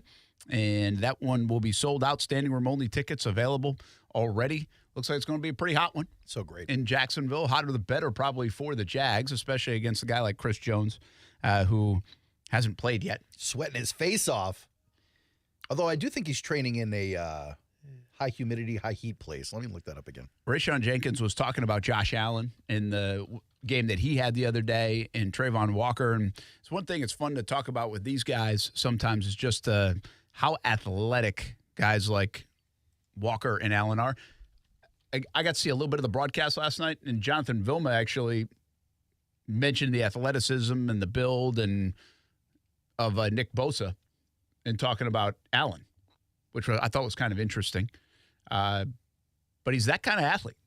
And Trayvon Walker, to me, is the same thing, right? I mean, he's freaky. 4.51 guy in the 40 and violent at the point of attack. I mean, those two, they played violent the other day. I think Kasey said it. Like, you could just notice them. You didn't even have to look up stats. You just noticed them out there. And I think that's a big part of it for Allen and Walker and the rest of the Jacksonville Jaguars defense. Brent Martineau, Aaron Schachter, Kasey Kuhrts here on a Tuesday. And while the world mourns the Achilles of Aaron Rodgers, the rest of the NFL goes on. I was thinking about this yesterday or maybe it was Sunday as I was watching the games. A lot of new names and new faces and new places around the NFL, and whether that's rookies or a guy like Ridley, right, coming over to Jacksonville. And a lot of them were checking the box of instant upgrade action and instant results. Impact. Ridley did it. You think about the rest of the league. Where was I thinking about? I mean, some of the young guys, like Anthony Richardson, got in right away, right? He got in the end zone like in the first half. Zay Flowers put in some good work in Baltimore. Did Flowers do pretty well? Yeah. Okay, he was on my list. Bijan, right? That was the one I was thinking about. Jameer almost did great. I was, and maybe not in a splash kind of way, because I don't know if he had a highlight, but Jesse Bates played out of his mind, I think, for Atlanta. Yes. Atlanta made all that money back on that contract they gave him. That was a big move. Yeah. Right? And you wonder, I mean, Bates, you know he's a good player, but when he's on Cincinnati, it's so much about the offense, and their defense kind of had this no-name nature to it. Logan Wilson signed the big contract. He's played excellent football for them. So I think Bates, although you knew he was good, you didn't really, you're like, yeah, whatever. Well, what he kind of showed in the Atlanta game, I mean, in the first game of this season with Atlanta, is Cincinnati might really miss him, number one, and he might be like a star for a team like the Falcons. Well, he was a star in Cincinnati, and Cincinnati actually lost out on him and a second guy from that secondary whose name is escaping me right now. Both their safeties, Von Bell. Von Bell, who's really good too, but Bates is no joke there. And by the way, it kind of reminds me of Jamal Adams. When they traded him from the Jets ended up fleecing the Seahawks, but the reality is safeties don't often get this positive attention on the defense, even though they can be game changers for the most part. Yeah, is there a more forgot about person than Jamal Adams? At this point, I don't know. Because on the Jets, that dude was... No, he was very good. But, like, since they traded him to Seattle, like, he's been hurt. I don't even know if he plays. Well, I don't think he played week one. Yeah, I was thinking about he didn't. He didn't play week one. It's crazy. I was thinking about the All-Siberia team. I love what? That. I love that. Siberia, see, this might be a boomer thing for him. Siberia is a reference for, like, if you're out in the middle of nowhere. Like, everyone's forgotten about you. You're in the frozen tundra, 10 feet of snow. No phones are out there. Like, you are forgotten, I was worried bro. when you first said it. I was like, what? This doesn't feel like something we should do. I didn't realize that was a generation. I didn't know. I'm going to put Siberia I like that that's on your radar. Like, should I dump this? Did Brent just say something what is he like really shouldn't have said? Oh, my goodness, man. All right. I feel better about it. I love the fact that you just had to literally explain to Kasey the All-Siberia team. Yeah. That's fantastic. So, to that point, Jamal Adams would be on the All-Siberia team. He would be, yeah. Apparently. But I've got another guy on until like this morning or last night. This guy, to me, is on the top of the list, and it is Jameis Winston. You forget he's even in the league. From a top draft pick or one of the top draft picks to a guy where, like, if you didn't know he was backing up in New Orleans, you'd have a hard time figuring it out. His career path, Kasey, is more obscure than Jamal Adams. Yeah, well, I guess, yeah. I don't think that there was ever a reason where Marcus Mariota should have played more football than Jameis Winston, but I guess if you're turning it over at that high of a rate. Well, that was the thing. And it was the thing in the draft, too. Coming out in the draft when they were arguing which guy should go first, Mariota was the guy who didn't turn the ball over, didn't throw red zone interceptions. Winston was the guy who turned the ball over, did throw red zone interceptions, but he had the huge arm. Fast forward a couple of years, Mariota's still the safe guy, even though last year was kind of putrid for him. Bad, yeah. Still the safe guy, though. He's not out there losing you games. He's going to be the game manager wherever he goes. Maybe he's going to the Jets. But Jameis is going to be this guy who's going to wing it downfield and possibly throw a pick six on every third play. There's no way you would rather have Mariota than Zach Wilson. No. Okay. But name me another quarterback who threw 30 interceptions and still gets to play football. Well, I just looked at in 2005, Brett Favre threw 29. Okay. So not 30. He's in good company. If you look at, are these really Brett Favre's numbers? I'm not sure where else you would have stumbled upon. I think Brent just discovered Brett Favre. Look at Brett Favre's numbers. I'm going to give you the numbers? Brett Favre's numbers are. Brett or Brent? Brett. It's the biggest question around here. You got to figure it out. That is a big question. Well done. 2005, 20 touchdowns, 29 interceptions. 2006, 18 and 18. He has 28 and 15 and 7, but in 2008 he goes 22 and 22. Keeps you on your toes. So I understand that he had a ton of equity built up and everything else. He was got an very AV mid. of $8 billion. He's mid. Jameis Winston does that, and he's out of the league essentially. He's in Siberia. Which is an okay place to be in. At least it's not. It's really not. It's cold. Oh, okay. At least he threw 30-something touchdowns when he threw the 30-something interceptions. That's why I've always said this about Winston in this regard. It's I understand you can't turn it over at that rate, but it's not easy to throw 30 touchdowns in the NFL either. So why wouldn't somebody buy into that? I never understood why he didn't play more last year. I don't know the whole deal going on in New Orleans, but I would think somebody would have taken a shot by now on Winston and wondered if he could have fixed and learned from the turnover problems to give him a chance. But then I did not know the numbers were as crazy as they were. 120 turnovers in 87 career games. People don't want to touch that. You're also talking about a guy who he's not immobile. He can move. Yeah, he's not a speedster. No. It just doesn't look good. And he had a broken back. Yeah, it looks That's right. So maybe you don't want to mess clumsy. with it. But it looks clumsy. The other thing with Jameis is now again, there's really no defending all the turnovers in the amount of games, but he did go to that Bucs team. That was awful. If you go back and play that out, because I was living there and living in it when that was happening, that team sucked. And the coaching staff was bad. They had nothing. Yeah. They had the muscle hamster and they had Jameis. The muscle hamster. You remember the muscle hamster? Doug Martin, baby. Come on. Love Doug Martin. But that team was bad. So he was trying to make things happen. That's all I'm saying. Who else is on the All-Siberia team? Anybody lost in the mix that nobody talks about anymore that might even still be playing in the NFL? I would have put Allen Robinson on that team. was what I was going to say. He led the team in receiving the other day. That Pittsburgh. didn't say much, bro. They lost by 30. I'm just saying. He had more than your guy, George Carl Pickens. Previous 2 weeks ago, I would have said Allen Robinson is on the All-Siberia team. Yeah, I agree. Anyone else? Yeah, DeAndre Hopkins, if he didn't go to the Titans, if he would have stayed on the Cardinals, and then maybe, that might have been Hollywood the start Brown. for him. What happened to Hollywood's that a good guy? one. Yeah. That's Basically, if you're on the Cardinals. I guess you could put James Conner on it too then. Yeah. When you guys brought up James Conner the other day, I was like, he's still playing? So he would be on it for me. Brandon Cooks is another one of these guys who's hotly celebrated and then just disappeared. You know who I saw is still playing the other night? It might have been last night. I don't remember. Al Woods. Oh, remember Al Woods? He's was with Jacksonville. It was with Seattle, came over to Jacksonville, back to Seattle, now with the Jets because they played that defense. That's that style of defense. Did he ever play for the Jags? Was he the guy that they signed during COVID, opted out, never played, and went back to Seattle, or retired or something? I'm pretty sure he was that guy. They also That's what I thought. They also had Gunter, who had a heart problem that they had signed that same year. That. So they lost both of their interior guys, and then lost every defensive line. Yes, that helped to losing every game that year. That was so anyway, the All-Siberia team. But back to what I was saying. Did he last night? That's where I saw him. Overall, did guys contribute well, the new names and new places, and some of them even more than expected. I don't think OBJ did anything. Oh, that's a good one. That's a good one. And I think a lot of people are starting to say that he's a shell of his former self. When I saw it was one catch for 7 yards, but that was in the third quarter. But it's not like Baltimore doesn't have options in the absence of OBJ. It's just if he's not a decoy, what are you throwing $15 million at the dude for? I'm going back and forth here, but I'll give you another guy that's quickly fading to the All-Siberia team after a nice rookie year, and he's probably too young to do this.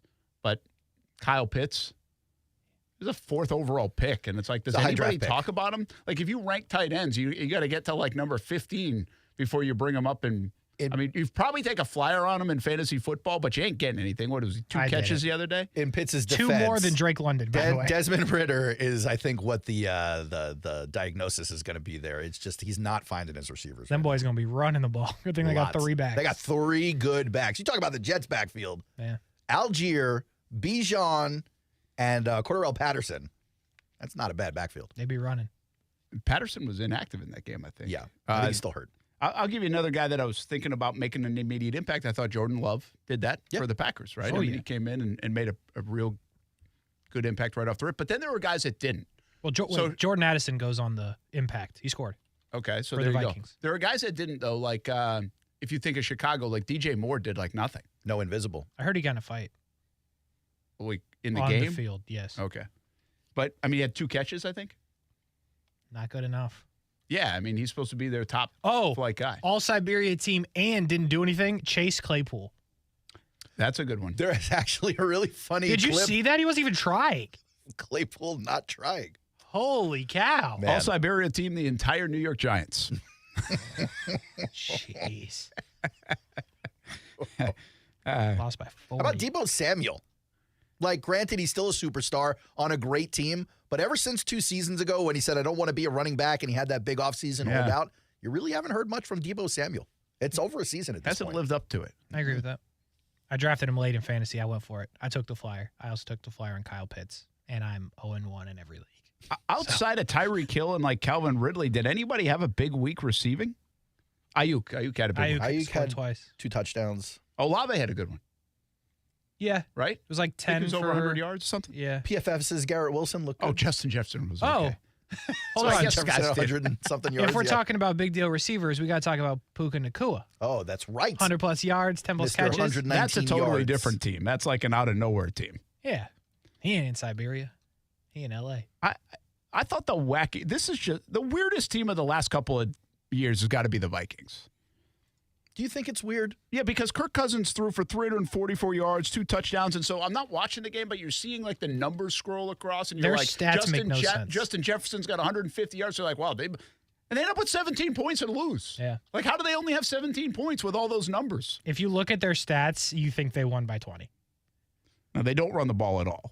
Well, they can't. They gave up their best running back. For free. Yeah, they let him walk. I mean, because running backs don't mean anything, according to everybody. I think one of the most curious signings, guys, of recent memory, and not talking like Kenny Galladay that didn't work out, but there's an All-Siberia team. He ain't even on a roster, I don't think. Holy cow. But that's kind of the point. Oh. Cool. Is the TJ Hawkinson deal made no sense to me. I forgot you weren't here for that. Yeah. I don't understand why he was paid so much money. And he had 4 catches for 35 yards for a $17 million a year tight end. Josh Oliver, who the Jags dumped and now the Ravens dumped, had 3 catches for 32 yards. Like, I don't get the Hawkinson thing. I don't think he lived up to it in Detroit. He did. What was the investment? On his potential. Young guy, pass catcher in an offense that is now missing their second option in wide receiver. Yeah, I don't understand. After this cycle of tight ends, Evan Ingram should have reset the market more than TJ Hawkinson should have reset the market. Now, what you're going to say is, well, Brent, Hawkinson's more of that dual threat guy. Like, there's not a lot of them. I get that. Not a lot of guys that are going to catch the ball potentially with his frequency, but also really be able to deliver in blocking.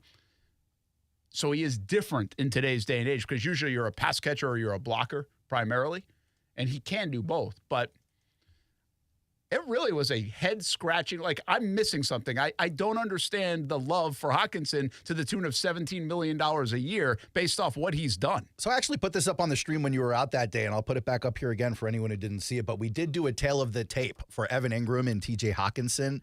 And the comparison is close when you take a look at it from a macro point of view. Ingram 28, Hawkinson 26. Reception per game, 4.1 for Ingram through his career, 4.3 for Hawkinson through his career. Yards per game, Ingram with 42.4 for his career, Hawkinson 45.4. Touchdowns, 20-18, Ingram by 2. Now, Ingram has played 2 more seasons and has more games, so you could say Hawkinson's scoring rate is higher, but they're essentially very similar players in terms of what they produce out there on the field statistically. Yeah. So I guess what you're saying is Hawkinson's not as bad as I believe, but maybe there shouldn't be the gap between Hawkinson and Ingram, and I think that probably comes from his prowess to block, although Ingram's a good blocker, but just in a different way. I actually thought the gap came from the fact that Ingram wanted to be here. Yeah, maybe. And so that's leverage for the team negotiating with him. Yeah, maybe. The Vikings were in a position of need. They just let go of Adam Thielen. They didn't know exactly what they had in Jordan Addison. They had belief, but he hadn't played it down yet. And so they needed to secure it. That's my belief. Anyway, interesting All-Siberia team. You learned something today, Kasey, so I'm happy about that already. We're not even halfway through the show. Mitch Trubisky, the All-Siberia team. I draft pick. That's my guy, man. Yeah, man. Educational program. I will shift away from NFL for a moment before we hit the break to give you something that you will not believe. Oh, I thought you were going to pay up on the Nebraska-Colorado That is something you wouldn't believe, Case. There's still hope. Yeah, that's Brent, actually a good point. I would never believe it. What do you got, Brent? Really interesting, though, because I am going to talk about Colorado. See, we're getting there. That was a nice segue by Case, you better get Did that. you see something? Can you see something on my screen or whatever? I can't. I just know you owe me money. So I do not owe you money. You do. Did we safe a bet about it? By the way, I got third place in the fantasy card breaks, Davoli's House of Cards. Did you know that? You had to go to Davoli for that info because Case held it from you? Yeah, he's holding it. Oh, Nobody told Casey. me. Okay. All right. Casey. All right. You got an email. Check the email, bro. I don't know nothing about nothing. All right. Nobody tells me anything down there. Yeah. All right. I just work there. You know what I'm saying? Who's breaking whose knees?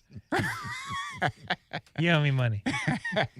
Yeah. A bet about it means something. I did not see this, but the Colorado game the other day against Nebraska. He got third place. Yep. It did better numbers than most SEC games do here in Jacksonville. Yeah, whatever you're paying Deion, you owe him more. Well, I think part of that, and maybe not necessarily in Jacksonville, but overall, if you had more, did you see that there was more bets placed on that game? But 2 weeks in a row, I think it was, right? Yeah, but this one was more than any other college football game in a certain amount of time. Really? So if that many people are betting on it, they're all watching. And not everyone's betting on it, so then people are locked in. Well, listen, we love football in Jacksonville. It's a football town. But the SEC is a big deal. And obviously, if you got Florida State on or something like that, I'm telling you, these numbers were bigger than that. Now, will it be bigger than Florida, Tennessee, Saturday night? Probably not. But maybe. It was it's in that conversation. That's crazy. According to Glenn in our chat, he says more viewers than Bama, Texas. Overall in the country. Yeah. So we're talking about a couple different things. The national rank ratings are obviously a lot different than the ones here in Jacksonville. Sure. That's crazy. And that one, that is kind of crazy, actually. That is kind of crazy. Yeah. I mean, the Longhorns faithful, even if they have a bad team, is pretty Them boys sizable. got a whole TV network for them. Yeah. I mean, his impact is unreal. You know, they've got stars wearing Colorado gear all over the place. We were talking about it last night. I said, he's basically turned Colorado into a Lakers game. Yeah, it's Hollywood. It's legit Hollywood. If you're seen on the sideline, you're relevant that weekend.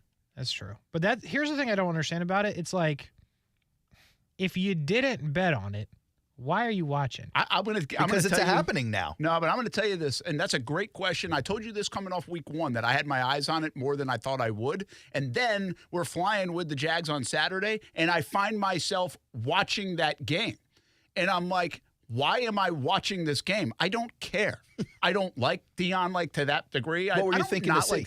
I really don't know. Internally, I'm having a little battle whether I really do like Deion or not. I'm super impressed with what's going on. Because it is impressive whether you think he's a good guy or like what he's doing. I don't even know if it's a bad guy. It just drives me nuts. The me stuff. Yeah. It's a get off my lawn thing, I guess. Yeah. It does. But I also can notice when some guy is doing something that nobody else is doing, phenomenal, right? yeah. And so I tip my cap, and it's I want to then say, hey, Brent, get with the program, man. This is it. But I just am not fully So it's FOMO? I'm on one side or the other right now. I told you guys, legit, I'm impressed with what he's doing. But I might be tired of him by the month of September and never want to hear his name By the month again. of September, you're already there. I mean, the end of the month, end of September. You're there. And I might be there already. You're already tired of him. But I don't know. Clearly. I don't know how. I kind of want to peek with one eye and see it. I don't know if I'm rooting for it to be a train wreck somewhere where nobody sees it coming and they lose to Nebraska, or if I'm like, this thing is wild. Look at that, can man. I translate Storm here in for the a field. second? Yeah. Brent wants to be able to watch and see something cool and fun, but he's already shaking his fist at it in a negative way. So then he can't go, hey, I'm here and having fun. So now he's trying to do all these mental gymnastics to figure out, maybe I'm here to see him lose, or maybe there's this happen. No, man, you just want to see the fun. Let's watch the fun. You're there. Prime's not going out and doing the dances, but you still want to do it. You still want to see what his team does. I am thoroughly impressed by it. Yeah, man. I really am. Are you curious about Shedeur Sanders? Not really? I'm more not as like player by player, more wrapped up in just the whole. Not Hunter thing. either.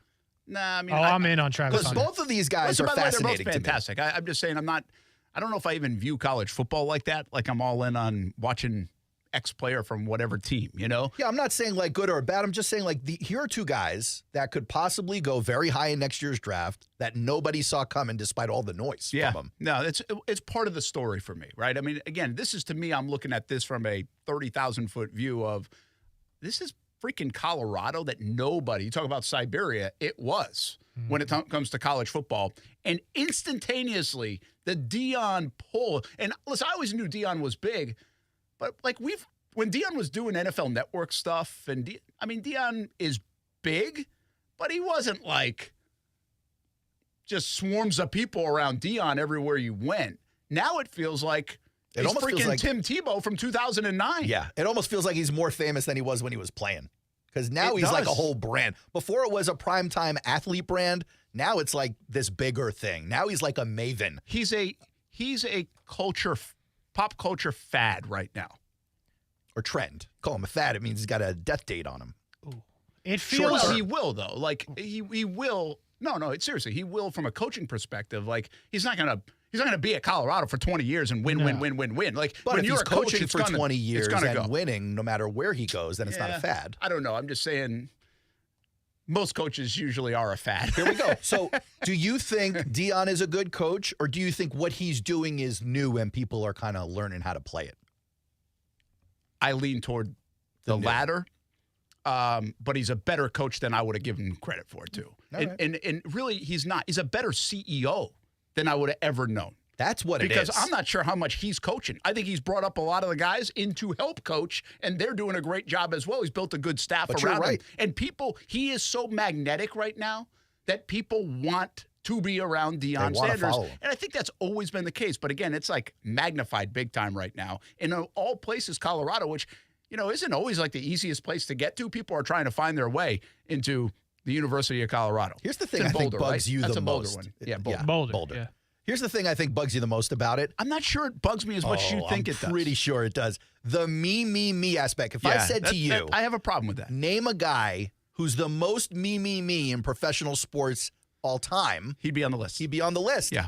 But here he is being the CEO of a team. Yeah. They're all playing together for one goal. That's why I don't know how I feel about it. No, it does. I don't know how I feel about it, but I'm also very impressed with his ability to do it because of that. And I understand the world we're living in right now. I mean, this is, like I said, this is a perfect time for Deion. I mean, kids are worried about their brands. Athletes are worried about their brand more than anything else, and then they try to fit into the team. But a lot of people are worried about their brand first, NIL money, everything else, and then it's how do I fit into the team? It's not that they've given up on the team aspect, but they won't sacrifice $1.5 million of NIL money for that team. They want the NIL money, and then how do I fit into the team? That's just the landscape of college sports right now. Well, I will say what Deion is doing. And Deion was like that. That's why he bounced around to like 4 teams, 5 teams, whatever it was. But it is innovative how you don't need to have the film crew with you to be good at what he's doing. You don't need to have all these classes on social media branding and your specific athlete brand that he's giving to these players to be good at what he's doing. But he's doing that, and it's helping, and it's innovative. It's a new way to do it that I think other coaches would have been scared to take on, if not just completely turned off by it. If it's not football, we're not focused. And here's Deion saying, no, this is it. It's not just an education in football you're getting here. You're getting an education in the business of athletics. That's a good call. That's a really good call, and it is right now. We like things that are different. It's the biggest unicorn going in college sports. Deion Sanders is the ultimate unicorn. Because you know why? For 25 years, people have been trying to duplicate Deion Sanders. Ed Reed tried to do it this offseason. Jalen Ramsey tried to do it for the early part of his career. He's tried, in my opinion, to be the next Deion. And he really couldn't pull it off like that. I mean, he's done fine for himself. Sure. But there's one Deion. And right now, that guy's patrolling sidelines in college football. And those dudes that patrol sidelines in college football are as far away from Deion as you can possibly get. Couldn't get further. Like juxtapose Dabo and Deion. And juxtapose Nick Saban and Deion. Yeah. It's just amazing. It's a wild thing, man. It's hard not to Just Blink. It's a reality show. Yeah. It really is. It's a reality show. And he's Sports filming it already like has one. that. You can watch it. You can. Literally. Man, it's wild. It's really it kind of is fun to watch. I'm enjoying it. I'm enjoying watching people like you go, I don't know if I like or hate this. I think I'm trying to figure out if I'm going to like the fall of it too. Like when it fails at times. Will I or not? You will. And you don't normally like the fall of things. I know. I think you'll feel validated when it happens. Brent Friends on ESPN 690.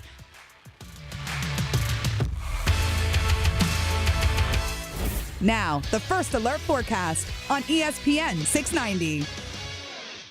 Partly sunny, hot, and humid today with scattered afternoon and early evening showers and thunderstorms. Highs today near 90, dropping to near 70 tonight. And partly sunny tomorrow. Just an isolated afternoon shower and thunderstorm. Overall, it'll be drier but hot with highs between 90 and 95.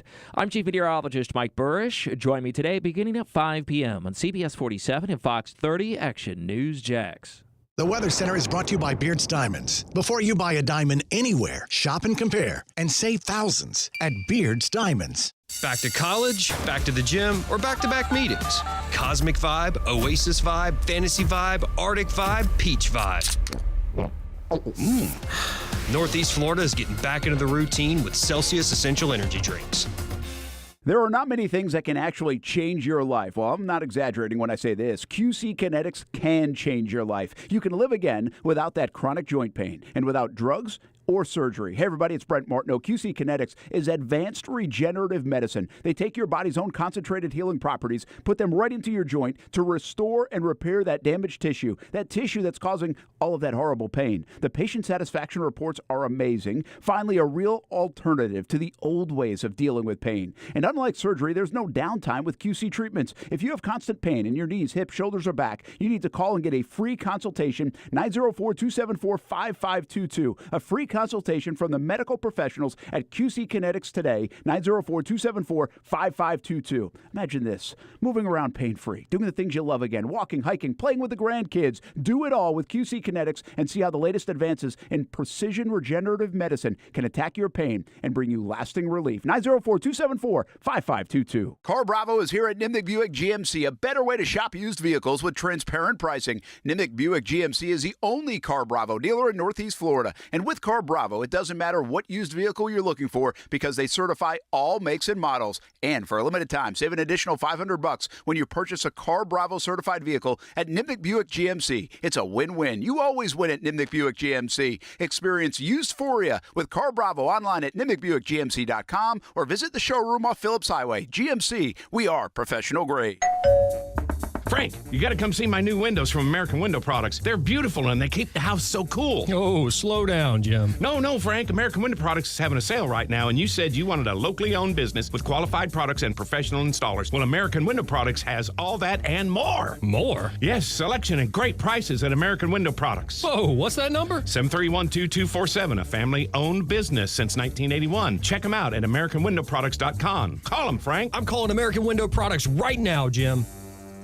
Advisory services through Talon Private Wealth and SEC Registered Investment Advisor. Florida License D056341. Retiring this year or in the next few? You're facing new challenges and rules other generations didn't. That's why Mike Lester is hosting a live online event, The New Reality in Our Retirement. Thursday, September 14th at 10 a.m. Eastern. Reserve your spot for this no-charge online event with Mike at guardingyournestegg.com/live. He'll also be taking your questions. guardingyournestegg.com/live. I'm Mark Anajar. I'm Glenn Levine. I'm Ellie Anajar. Together, we're Anajar and Levine. If you've been hurt in a car crash, we'll fight to get you the maximum compensation you deserve. Call Anajar and Levine for your free consultation. 1-800-747-FREE. Main office, Jacksonville. Are you searching for your next great ride? Then I've got great news for you. Arlington Toyota Pre-Owned has just announced an unbeatable inventory of over 500 used vehicles all in one place. I'm talking cars under $18,000, over 200 SUVs, and more than 100 pickup trucks. Even better, right now, get no payments until January 2024. Arlington Toyota Pre-Owned, 10939 Atlantic Boulevard or online at arlingtontoyota.com. Visit arlingtontoyota.com/offers for full details. Ron had a tax problem he just couldn't handle on his own. I owed the IRS taxes for over 5 years, but I didn't have any money to pay the taxes. Those years cost him dearly. Most of it was fees and interest. It was horrible. Ron finally called in the pros. I called Optima Tax Relief, and boy, am I happy I did.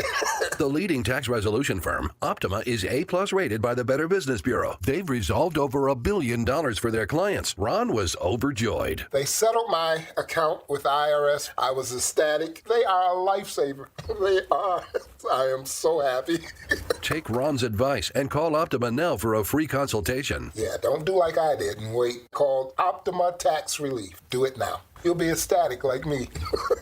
Call 800-343-6460. 800-343-6460. 800-343-6460. Optima Tax Relief. Testimonial from an actual client. Some restrictions apply. For complete details, please visit OptimaTaxRelief.com. This is Ortho Health Insights. Tips for life in motion, brought to you by the Jacksonville Orthopedic Institute. Hand and wrist pain is often caused by daily activities and overuse. One of the most common conditions is carpal tunnel syndrome. The symptoms of carpal tunnel syndrome can include numbness, tingling, burning, pain, or a loss of strength. JOI has innovative treatment and surgical strategies for carpal tunnel syndrome. The team at JOI can treat other hand, wrist, and finger conditions and injuries like fractures, sprains, dislocations, and arthritis. The orthopedic physicians at JOI are experienced in diagnosing the cause and treating your pain. Whether you need a course of physical therapy or surgery, JOI can help. Call 904-JOI-2000. That's 904-JOI-2000. Or learn more at JOI.net. JOI is the official sports medicine provider for the Jacksonville Jaguars. Action Sports Jacks.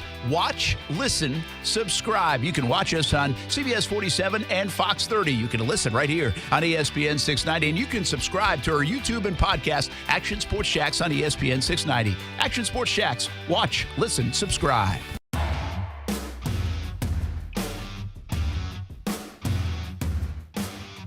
Carl Bravo is here. A better way to shop at used vehicles with transparent pricing. Nimnick Buick GMC has joined the Carl Bravo family as the only Carl Bravo dealer in Northeast Florida. With Carl Bravo, doesn't matter what used vehicle you're looking for because they certify all makes and models. Check out NimnickBuickGMC.com. Visit them on Phillips Highway. And check out the Carl Bravo family, the newest member, Nimnick Buick GMC. Tons of cars used under $20,000. GMC, we are professional grade. Brent Martineau, Aaron Schachter, Kasey Kuhrts back on a Tuesday. And worst to firsters, what do you have over there? Every year it seems like there are some teams who came in last place last year who then worked their way up to first place this year. And I took a look at the teams that came in last place last year, and I said, you know, some of these teams, they do have potential to go worst to first. But some of them, if there was a place worse than worst place, it would be these teams. And so I kind of want to take you through some of these. I feel like I just read a Dr. Seuss book. Well, can you come in worse than last place? Because if you can, the Cardinals are doing it this year, in my opinion. But they're one of these teams in the NFC. You had these teams finish in last place in their respective divisions. The Cardinals, Commanders, you had the Bears, and the Falcons. So of those four teams, you actually do have some teams in there with some potential. But of those four teams, Cardinals, Commanders, Bears, and Falcons. Give me your power rankings there, worst to first. Who's got the best opportunity to be in first place this year, Case? Casey's going first? You looked at me, bro. Don't look at me. If you don't got the homework, put the head down. Pretend like you're sleeping. He's that teacher. I got another for you. Falcons, Commanders, Commanders, Bears, Cardinals. That order. Falcons, Commanders. Okay. Bears, Cardinals. Now, Brent, you had picked the Bears to go to the playoffs this year. Yeah, I've got. Are you still on that train? Yeah, I'm okay with it after 1 week. Chicago. I would go Atlanta, then Commanders, then Arizona. Yeah, it's pretty easy. Yeah, I think everyone sees Arizona coming in last place. Bears first? Yeah. Because he's got to go to the playoffs. I'm not as high on Atlanta as everybody else is. Like this just dismissive nature of, Atlanta's good. Who cares about their quarterback? I don't get it. The Bears got okay. All right, man. Now I will say the Bears before the season started, they're coming off a 3-14 year. Before the season started, their odds to win the NFC North were at plus 440. And I don't have the updated as of now, but I bet you it's worse today than it was before the season started. they got shredded with a Packers team that didn't have Christian Watson. Yeah, it was a little disturbing. But But you're still a believer. Okay. But the Bengals scored 3 points. But you guys are saying the Commanders. How long are you going to do that? For at least until week 2. All right. You can't use it anymore. That's fair. I do think some of the people are counting out the Commanders for multiple reasons that they do every year. Number one, they're in the East in the NFC, which is a tough division. But number two, like you don't see any of that star power really outside of a couple of players on the team. You've got Scary Terry out in Washington. Chase didn't even play. Yeah. Right. Jahan Dotson is not a bad wide receiver, but he's certainly not wide receiver 1 or like elite number 2 status. But I do think there are some players on that team, specifically on defense. Defense certainly showed up. Their defense is going to keep them in games. But the fact that they're in the East, there is no chance they're going to be in first place anytime soon. I think they're actually built a lot like the Colts. Strong up front. They won't freak you out on offense, but they've got a player or two, especially like if Jonathan Taylor's playing, right? They're not where they need. They're not figured out on offense, but they're moving somewhere. Yeah, they're not going to score like over 20 points a game, most likely. Yeah. So yeah, I think they're kind of built like the Colts. The AFC question was a little bit different before last night, but okay. Looking at the AFC, oh boy, want your power rankings here? You got the Texans who finished last year, 3-13-1. You've got the Broncos, who finished last in the West at 5-12. The Browns finished last in the North, 7-10. Tough division.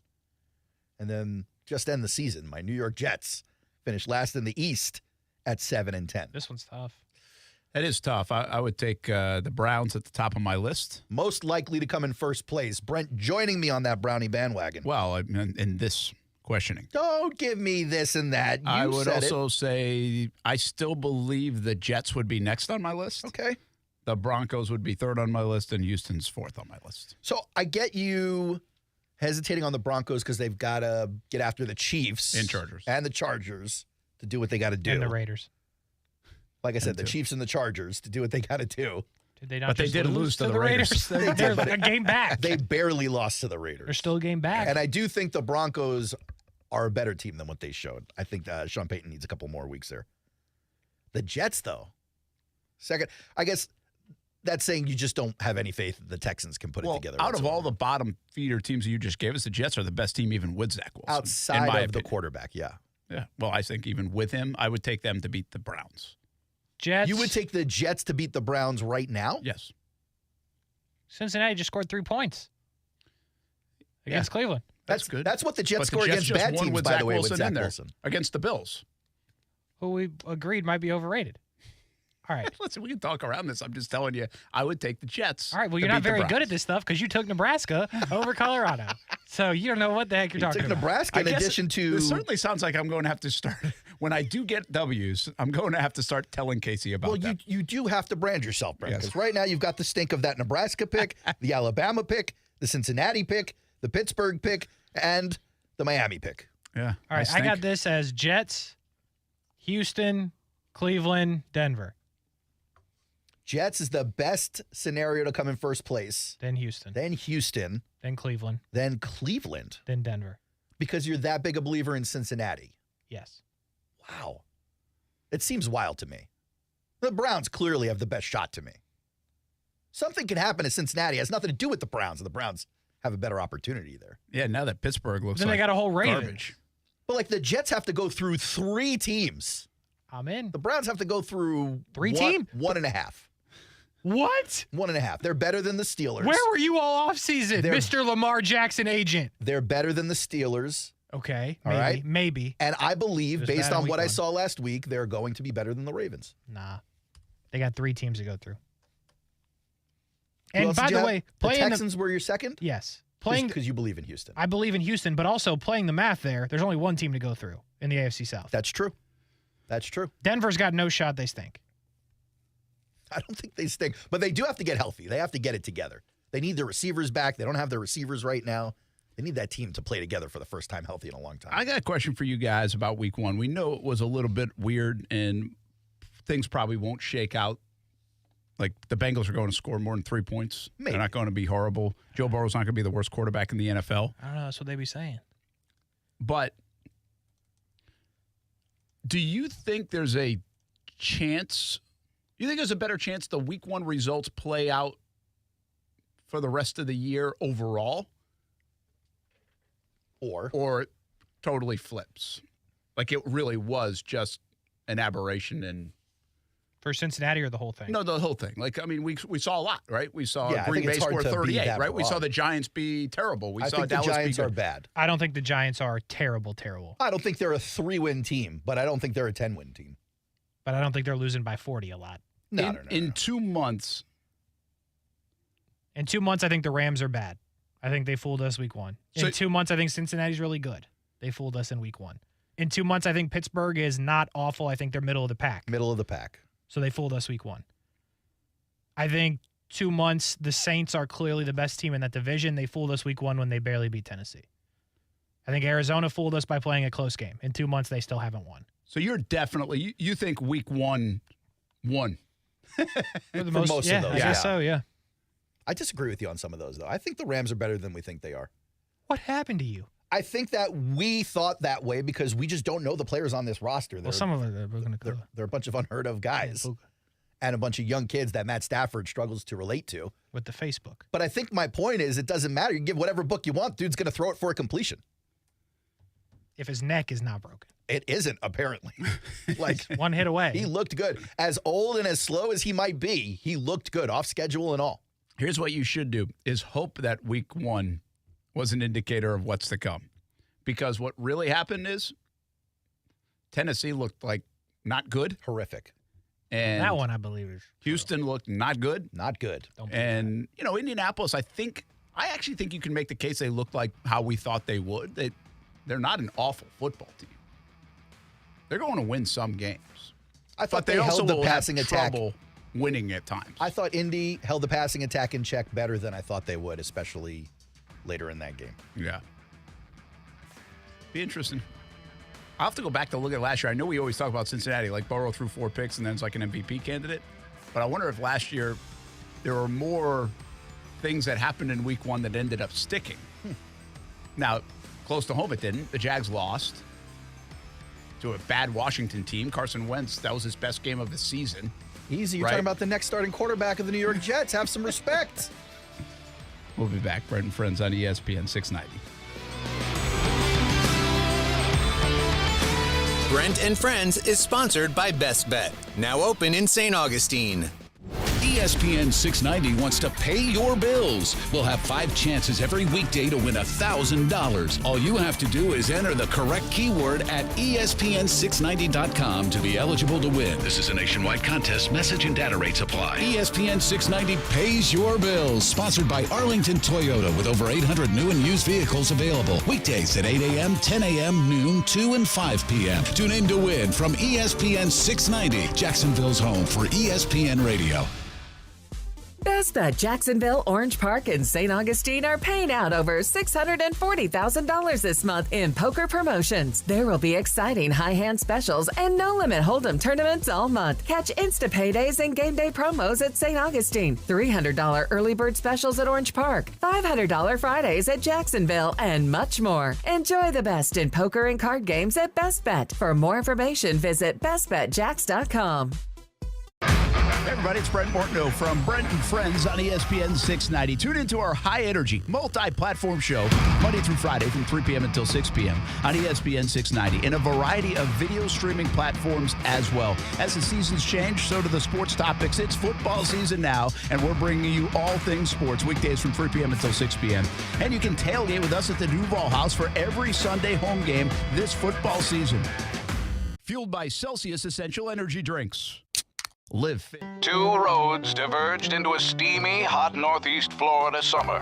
One road led to a home AC system that's unreliable and inefficient. It was fated to fail swiftly. The other road led to a home that's efficiently and dependably cool. Its AC was a mechanical marvel, destined to be a lasting refuge against summer's scorching siege. Time to take the road most traveled by your neighbors for over 60 years. Hammond Air Conditioning. Hammond is North Florida's most trusted authority for air conditioning services. And with Hammond, your home is never a learning opportunity for inexperienced techs. Hammond's veteran specialists understand how to make a system operate perfectly in our Northeast Florida heat. And they know how to extract all the potential from a modern high-efficiency system. That means they'll design a system perfect for you, one that fits to the temperature you want and will save you money money on your electric bills. Right now, get a brand new high-efficiency system for as low as $70 per month, and that's with a 10-year warranty. Go to hamandair.com. Discover how good your water can be with the new Connecticut softener and drinking water system. Connecticut's twin tank non-electric softeners are the most efficient softeners available.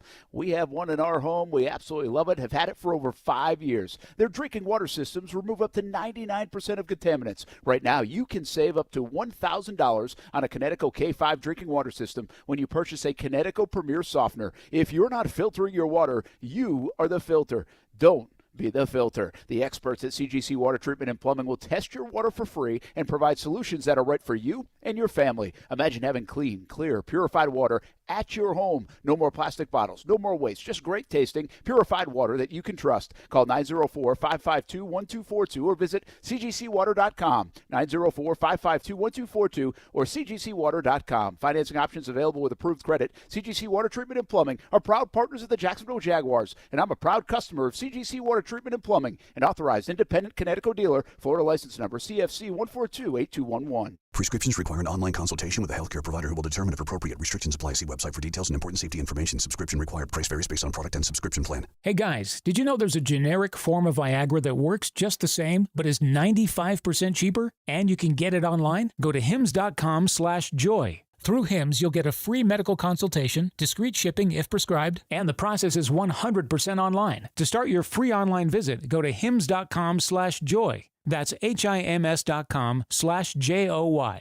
At the Home Depot, Saturdays are about two things: getting ready for company with the Samsung Family Hub Plus refrigerator and football.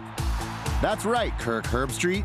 Search for recipes, check out scores, or even stream the game to the screen at the same time, so you never miss a second of the action, which means you can make your famous buffalo chicken dip and have more time for football. Upgrade your Saturday with Samsung and the Home Depot. How doers get more done. Get in zone, AutoZone. Welcome to AutoZone. What are you working on today?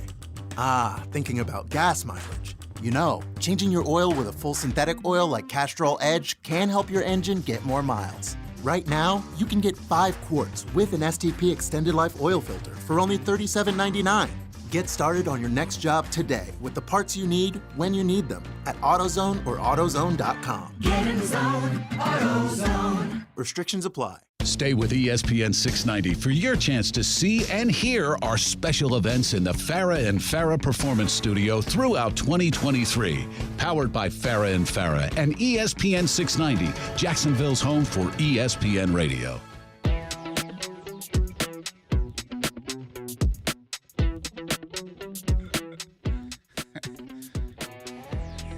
We got Aaron going a little bit. That made me feel better. That's good. That's what we're trying to do, trying to lift your spirits today. Brent Martineau, Aaron Schachter, Kasey Kuhrts. Can't say we don't have fun here. Man, that was fun. We do have fun. Did you see the Green Bay thing? The bar?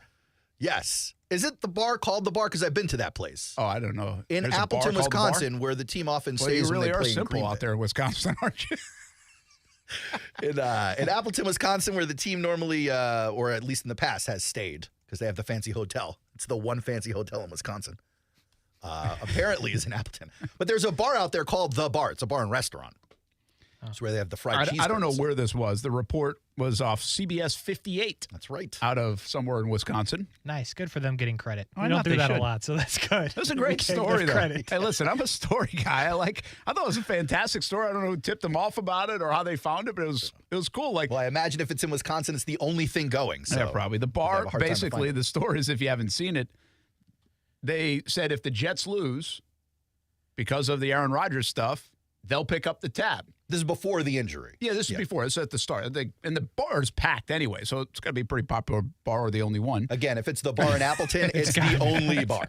The only one. And so he gets hurt, so they start going to the bar in droves. I mean, they are ordering triple rounds. I don't care if it's Monday and I got to go to work tomorrow, but we're getting hammered tonight. Give me the Goldschlagers. And it was just perfect timing because maybe, I don't know, the game ended around 11-something, and this guy's doing a live stand-up from the bar, and like, well, the tone has certainly changed here. The Jets just won. The tab has people come are due. pulling out their wallets.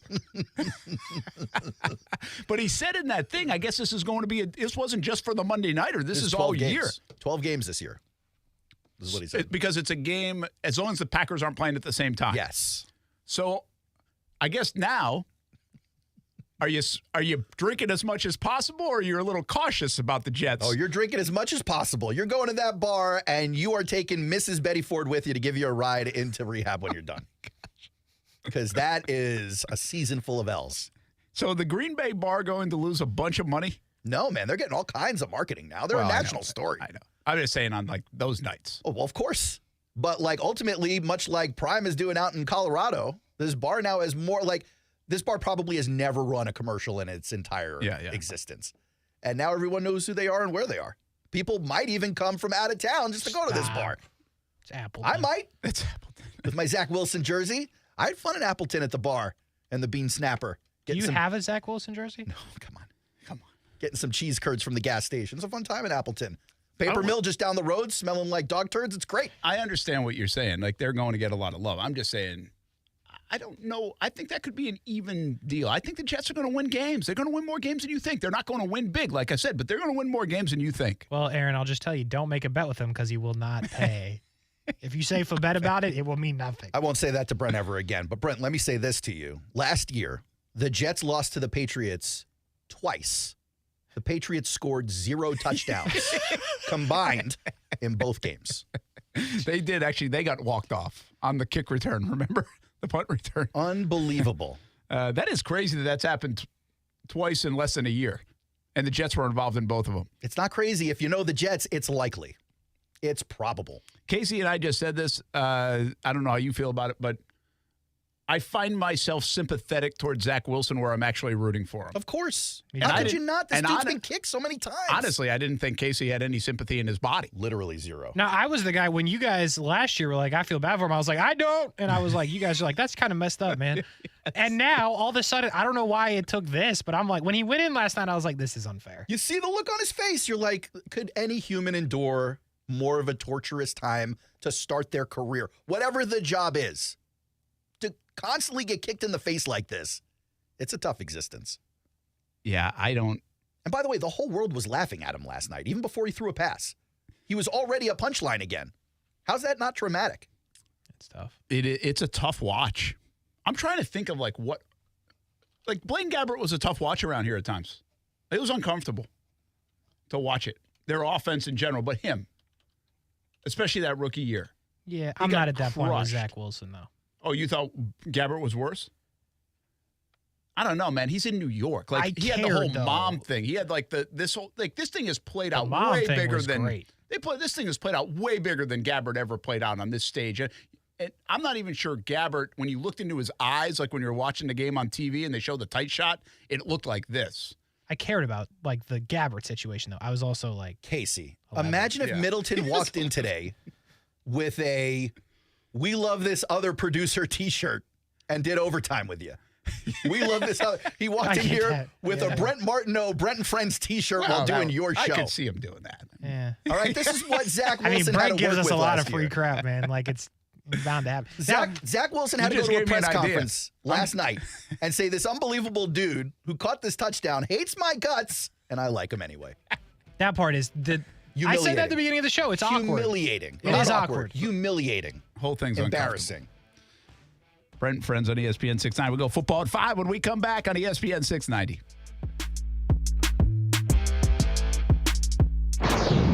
Alice Cooper, Too Close for Comfort. No more. October 4th, St. Augustine Amphitheater. Alice Cooper, live. On sale now at Ticketmaster.com. Car Bravo is here at Nimnik Buick GMC, a better way to shop used vehicles with transparent pricing. Nimnik Buick GMC is the only Car Bravo dealer in Northeast Florida. And with Car Bravo, it doesn't matter what used vehicle you're looking for because they certify all makes and models. And for a limited time, save an additional $500 when you purchase a Car Bravo certified vehicle at Nimnik Buick GMC. It's a win-win. You always win at Nimnik Buick GMC. Experience Used-phoria with Car Bravo online at NimnikBuickGMC.com or visit the showroom off Phillips Highway. GMC, we are professional grade. Why can't I just speak to an actual human being? I need a new bank. Well, actually, at One-to-One Financial, communication is not only number one, it's one-to-one.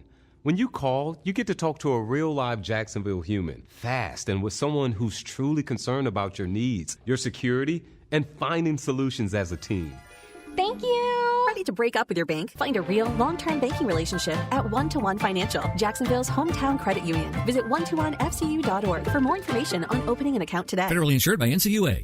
Hi, this is Dave Barker. Multi-unit hair grafting is now available at IHRS and can give you 3 times more hair in one procedure over a traditional hair transplant. Multi-unit hair grafting gave me more hair in one procedure and within my budget. You can grow your hair back with this exclusive new procedure. Call now for your free evaluation and see if multi-unit hair grafting or PRP can restore your hair. Call 904-777-IHRS. My bald spots are gone. Thanks, IHRS. IHRS is the only clinic in the Southeast to offer all proven solutions to restore your hair and is now offering multi-unit hair grafting. One procedure, more hair. You've got nothing to lose but more hair. I feel younger, I look younger, and who doesn't want to feel better about themselves? This year, grow your hair back. Call for a free evaluation. Call IHRS 904-777-IHRS 777-4477.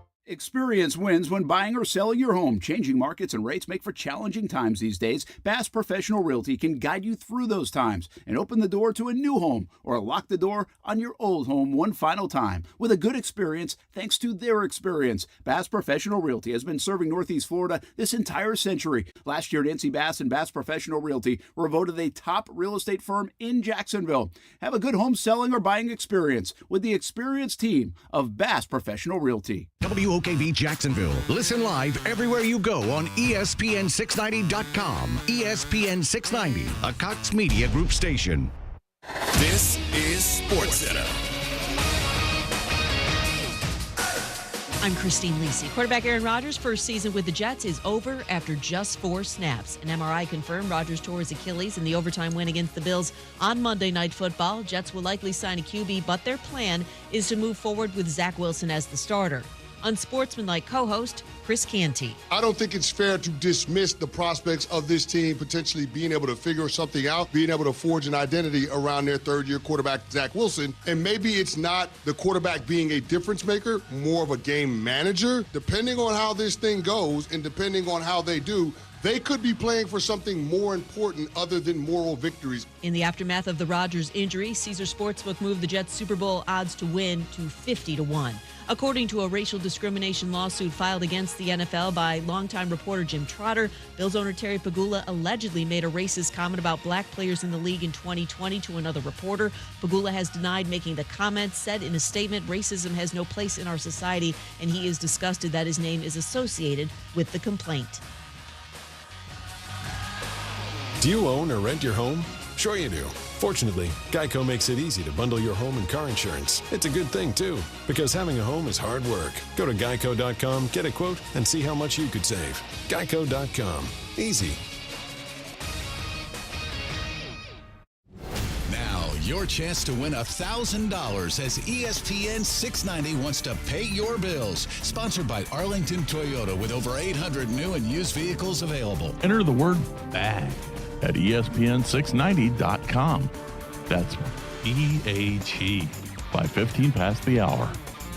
Your next chance to win $1,000 and have ESPN 690 pay your bills happens tomorrow morning at 8. This is a nationwide contest. Message and data rates apply. Broadcasting live from the Anajar and Levine studios.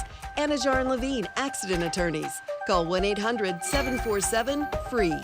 That's 1-800-747-3733. ESPN 690 and Action Sports Shacks presents Brent and Friends. Today is one of the worst days that I've had in a long time. We're getting a little punchy around here, people. It's been a lot in a row. I would love to punch you guys. Ow! It really hit me. Brent and Friends with Brent Martineau, Aaron Schachter, and Kasey Kuhrts. Jacksonville's home for ESPN Radio. ESPN 690. We're inside a week to the Action Sports Shack Stream 18. Kasey, you can't commit. Are you coming or what? Did you get the volley? You're playing in the foursome? Will I see my Colorado money? No.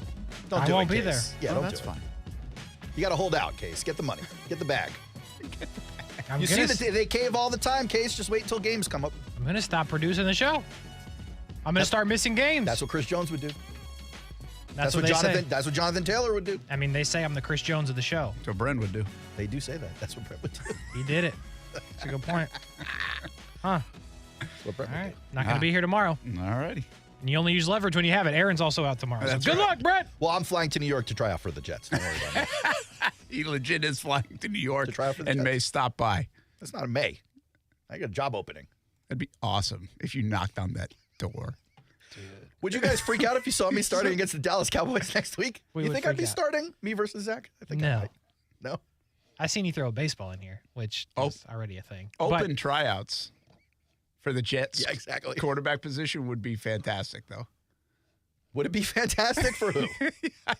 It would be a thing. Already on the verge of throwing myself out the Actually, window. if you're already asking for Tom Brady to come out of retirement and Flacco and Matt Ryan to come out of the booth and everything, I guess you are doing open tryouts in a sense. Seriously, yes.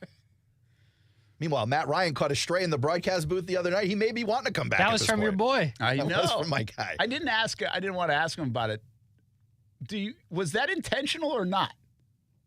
You have his number. Text him. No, I want to see what you guys thought. Was he just? I Yeah, didn't know the I score thought it of was the a game little in bit the- of a ribbing. Yeah. Had to be. 28. Nobody says 28-3. No, it's on purpose. But But was I that don't right think- off the start of the broadcast, or was that at halftime though? When I the thought that was score was maybe like pre-broadcast. 20-3 at the time. I don't even know what the score was. I thought it was before the game started. Was it? Okay. I'm not sure, but I thought So it was that's what definitely in But I jest. thought it was intentional. But I don't think he did it to like hurt Matt's feelings or something like that. They would have definitely talked about that. I don't know if we have we probably don't have the clip, but basically Matt Ryan in the broadcast booth Of talking course to we don't your Oh, have the guy. clip, by the way. Oh, Just okay. Let's get it, bro. I said, of course we don't. Oh. Sorry. I thought maybe you had it up on Twitter or No, something. I do this. I can find it. All right. But basically Matt Ryan in the broadcast booth with Brent's best friend, and they're doing whatever setup they're doing. Dude mentions 28-3, which was nightmare fuel for Matt Ryan.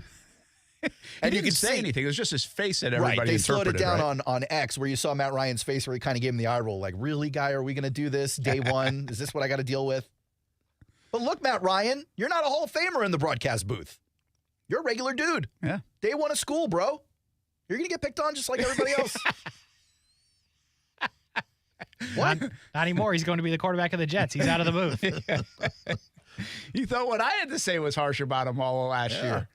Now he's in the big leagues, Brent. You guys just really hate Matt Ryan. I love Matt Ryan, just not as the starting quarterback for the New York Jets. How much do you love him? I loved him a lot better on the Falcons and even on the Colts last Everybody year. keeps telling me Wentz. Like, I don't know why people are on the Wentz train. Have they Because just not he's seen not enough? 40. Is that it? That's literally it. Because he almost won an MVP once because he was drafted by Joe Douglas. So they think, or at least people who are saying it, think Joe knows who he is. So if he chooses Wentz, that's a good sign.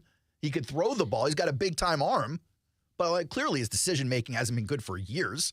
He's been run out of town 3 times in 3 years. Like, are we really going down that road? I don't know what the Jets should do other than play Zach Wilson for now. Zach Wilson. I think they've got like a month to figure it out. And getting the win makes a big difference because even if you're 500 through the first 4 games, now you can assess it all and see where you're at and how comfortable you are. No, seriously, 2-2. It's cute. 500. Here we go. Bills week 1, they won. Then the Cowboys, Patriots, which will be close. Either way, it doesn't matter who's playing quarterback. Chiefs, Broncos, Eagles. Giants are going to be close. Chargers, Raiders, Bills, Dolphins, Falcons. I mean, it's a tough schedule They for do a have a team tough schedule without a quarterback. That's a hard schedule, but if I told you yesterday before the game that Aaron Rodgers is going to go down the first 4 plays, Zach Wilson's going to come in, you'd say they would no way they will beat them. I wouldn't say no way. I'd say it's highly unlikely because last year they were a 500 team with Zach Wilson playing most of those games. Yeah, so my point is I believe in that defense. I think they have another 3 weeks or so to assess before they have to hit the panic button. And I think because of the win last night, I think they can avoid getting into too deep of a hole, especially since that was a division game. So now they can really sit back, and even if they can steal one game along the way here, that is a tough schedule. But if they can get one win, now you're 2-2. Week 7 bye. And you figure it out. And even you brought up, I think, Denver in there and then Philadelphia. It is a tough schedule. Their first 6 games, could you get to 500, 3-3, and then say, okay, by the trade deadline, we got to figure out what we're doing? Or you just go sign somebody. Because here's the deal. Nobody else is signing those guys. Like, you can wait. Yeah. That pick, the people that are listed there, nobody's hurrying out to go get them. Here's what I want to see this week. I want to see if Nathaniel Hackett adjusts the playbook from the Rodgers book to the Wilson book and see what that looks like. Because clearly Zach Wilson got in the game last night and the book wasn't his. There was nothing this man could do out there. Yeah, I thought that was a good point by, I think it was Aikman that brought that up. And I get that. I understand that. There's a lot more that 39-year-old Aaron Rodgers can do with an offense than Zach Wilson. Under normal circumstances. Forget about an offense completely tailored to Rodgers. Yeah, so I get it. I really do. And I think it's a tough spot for everybody to be in and what they're going to do next. We'll figure it out, or they'll figure it out. But it sounds like they're panicking a little bit already because nobody would anticipate. I'm trying to think how you think about that in a building. Like, does this team think, what if? This team's built to win right now in Jacksonville. What if what? What if Trevor goes down for a month? Or like, what if I don't think there's a plan B for something like Trevor or Aaron Rodgers when someone's that good. But that being said, the team does have good running backs. If they can get the run blocking down, you could at least cover a couple of weeks. Yeah. Not a season-long Trevor injury. Did you guys talk about Dalvin Cook? Like, did he just look bad to you? I thought he looked sluggish at the beginning. I thought by the end of the game, he looked like he was on his way. Really? I thought he looked, even on the third, it was the third and short play. Mm-hmm. I thought he totally missed the hole. Yeah. There was a hole on the left side where he's got the first down and maybe then some. He needs some time. He's been to less than 5 practices with this team. He needs some time. The guy coming off the ACL looked 10 times better than him. Breece Hall is a beast. Well, so is Dalvin Cook. Yeah. I would have told you that. He looked like a shell of himself. I wouldn't go that far, but he did look a little sluggish. It's his first game back. He's coming off an injury, too. All right. Give it some time, I was just not impressed with him. We got nothing but time on the Jets, Brett. Nothing but time. Well, I was mentioning the Cadillac Action Sports Jack Stream 18, by the way. It is coming up next Monday. I guess Casey's not going. Did we get that commitment from him? I don't think we have to worry about it. I'll be there, Brent. No, you're going to still be in New York? That's true. You might be playing quarterback. You'll be in the cold tub. You're not here on Monday either? No, I think he is back Monday. I'm at the golf tournament. I'd be there if I get my money. You're not getting your money. But you might not get some gifts either. Oh. Now we're talking real penalties for holding out. You might not get food. You getting a hoodie, though? Jumbo Jack's House of Food, Metro Diner, Smoothie King, Front Porch Kettle Corn. Maybe I'll bring you some kettle corn. Vita de Louis, Itty Bitty Donuts. Can you bring me that? Mambo's, Willie Jules Barbecue, Donato's, Fogo de Chao. I haven't had any Willie Jules. I'm interested in some Willie Jules. There you go. All out there at Dream 18. Silent auction is up, by the way. I'll be tweeting that out a little bit later. As long as you don't talk about it. Silent. Why do they call it that? Because it's not a live auction. Yes, that's accurate. We've moved it to the digital world now. Which is not good for you because you struggle with these things. No, it's okay. Got some help on it. Pretty easy. Until they move the auction to Amazon Prime, and then it's all lost. That's it. Okay. I like a good silent auction. Yeah, some I think good value. fun. Yeah. I like a good yelling auction too, though. The yelling auction is cool. You've done many events probably, right? Sure. MC'd many events. Yeah. People love the live auction, but what people don't understand about a live auction, and listen to me, folks, when you're planning an event, you have got to have the clientele, the personnel, the people that are wanting to bid and ready to bid. Yes. Or it's a dud. It's a dud. It is really bad. Super boring, uncomfortable, and awkward. Uncomfortable and awkward are the two words. Like, you've got to have the people that are ready to hold up their hand and bid. This is like an underrated point I never thought about, but you're right. Oh, I've done so many uncomfortable ones. Yeah. Have you ever done them where you're auctioning off like your coworkers and people? Oh, it's so bad. Come on, get us to $25. Please, somebody, anybody. You're texting your wife, make a bid, please, make a bid, please. This guy's feelings are going to get hurt. Well, that's the other thing. It's like you know you'll have some planted folks in there to get it going, but you can't have 8 items and have 3 planted people. It's the same people. You know, I always used to look forward to the Carathon silent auction. You know, we do Carathon every year, but in the silent auction, we used to put like lunch with this guy or hang out with this person. And then when they wouldn't get bids, that would be the first thing I'd go looking for. And then I'd go right back to them and be like, hey, how'd that lunch go from Carathon? And it would not be good. Carathon, though, they actually had the gala, I think, over the weekend. Over the weekend, Boots and something gala. And I got to believe that's a good one to do a live auction. I think you got the folks there. Yeah. And their silent auction every year is great, too. They always get good items, though. I think that's the key for them. Like I'll give you an example, like J Fund or Tebow's event. Like, they got the folks there that are going in and ready. Like, they can't wait for that live auction and bid on that trip to, like, Brazil for $25,000. Right. Go do the local charity golf tournament. That person's probably not there. That's my point. Yeah, you're saying Bachman's sitting up there waiting on the $5 bid. It's like, come on, guys. They're looking for the steal and deal. Where's the bargain? That's right. And I don't blame them. Because on that old silent auction, you can get a couple. We got some good ones. We got a Stream Song trip up there. And that thing's valuable. You like Stream Song. I love it. I got the Omni, Amelia Island. Gorgeous. Yeah, terrific place. So we got some good stuff.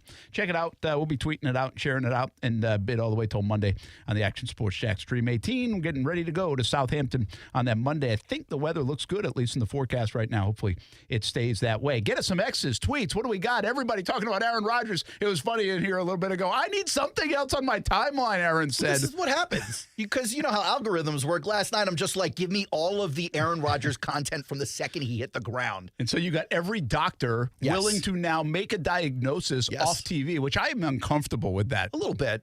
But to the point of the injury last night, they all saw it and got it. When you see the calf do specifically what it did, I guess this is like one of these undeniable things. It is pretty wild what the Achilles does and the calf does. Yeah. I mean, did you see that bulge is legit? I can't. I get nauseous thinking about it. Jeff Lageman tells a great story about when he ripped his what did he rip his pec? I think was it a pec or a tri? I think it might have been a bicep. Yeah. He said it rolled up like a lampshade inside of his arm. And then he finished the game, I think. I'm sitting here going, you are a crazy person. Yeah, we just said this. It was like, I thought the Achilles hurts like a son of a gun. And Aaron Rodgers looked like nothing hurt. It looked like he stubbed his toe. Yeah. That's what I think gave people some confusion. It gave me confusion. But actually, if you go back and look at James Robinson and DeJuan Smoot, kind of similar. Like, I don't remember them writhing in pain. Tough guys. Before you get to actually, let's stay on that for a second. The Jags on that field have 2 Achilles go. Yeah. This field did it again. Now, this is a brand new surface that they just did it this offseason. How much of this is coincidental? How much of this is every game should be on grass? I think there's enough of that to go around in that it's a new surface. So all the old injuries versus this one, it's hard to compare the two, even though they're both kind of turf. It's a different kind of turf. I think it's hard to say it's the same thing. That being said, how many times do you need to end someone's season, if not career, in the same spot before you go way out of side of what you're doing? Like, at this point, you can't just go find better turf. You got to put the grass in, and the next time it happens, you go, look, we did what you wanted.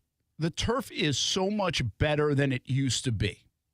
Absolutely. I mean, you think the AstroTurf, you think in the Astrodome, and it was cement. Yep. Like legit cement. Carpet with plastic on top. And now this is like real feel, softer stuff, but it still is leading to injuries, we believe, or it looks like, especially in New York. And specifically Achilles and MCLs, ACLs. The bottom line is, if you're asking for players' input on stuff, I think 100% rate, they'll all say we hate playing on the turf. And they are, like today. So, of all the things, this is where I think the CBA and the Players Union can be kind of stupid sometimes, the NFLPA.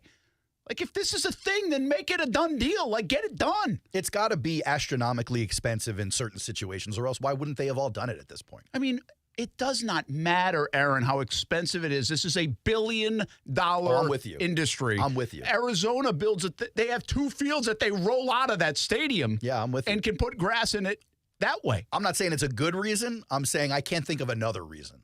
Like, why bother putting in new advanced turf instead of grass if it's just not astronomically more expensive to do the grass and upkeep it. I totally understand high schools, what we were doing in Duval County with these new fields at Inglewood last week. They debuted that one. They are multi-purpose. You don't have staffs and dollars and everything else to take care of fields. You want them in good shape. You can host. Like, that makes so much sense to me. And if there was risk of injury on it, I think there's the give and take, right? There's risk of injury if you have potholes in your field too, because you can't take care of it. And that happens on high school fields. This is a different thing. This is, if we have evidence to suggest and players want, they need to fight for this more. This is on the NFLPA. Yeah, this is on the union. Yeah. Don't give in to this. If you really, or it's not that big of an issue. I mean, clearly it's a big issue because players talk about it a lot from other teams. Well, I also wonder, do we talk about it for like 3 days when it comes up in this sense with Aaron Rodgers, and then we never talk about it again because who really talks about the grass and the turf and everything else? It's a solid point. So it doesn't stay top of mind, is my guess. And in April, when they're doing like CBA stuff and it leads into the summer, well, there hasn't been an injury on a field in 6 months. So it's not top of mind. I do think wide receivers and running backs should factor this in when they're free agents or looking at teams to play for.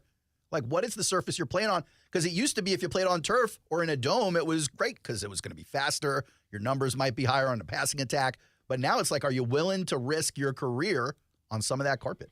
Well, here's the thing when you ask it like that, too, is that absolutely these guys are willing to risk a lot. Yeah. We know it's a dangerous game. It's a violent game. And quite honestly, it's a safer play to tear your Achilles than it is to get concussed 3 times in a season. That'll happen too anyway. Right? Yeah. So, like, I think that's why we're not there yet. We might never get there because there's too many other things to worry about, and the risk of injury is already present. That they're gonna. If you were a player, and I would be like this, I'd be like, yeah, that's all right. I'm not going to tear my Achilles. Like, what's the chances I tear my Achilles? Is what a lot of these guys are saying. Is it because you're built differently? No, I just think I think that's the way we look at a lot of things. You know, what's the chances I get sick or this or that?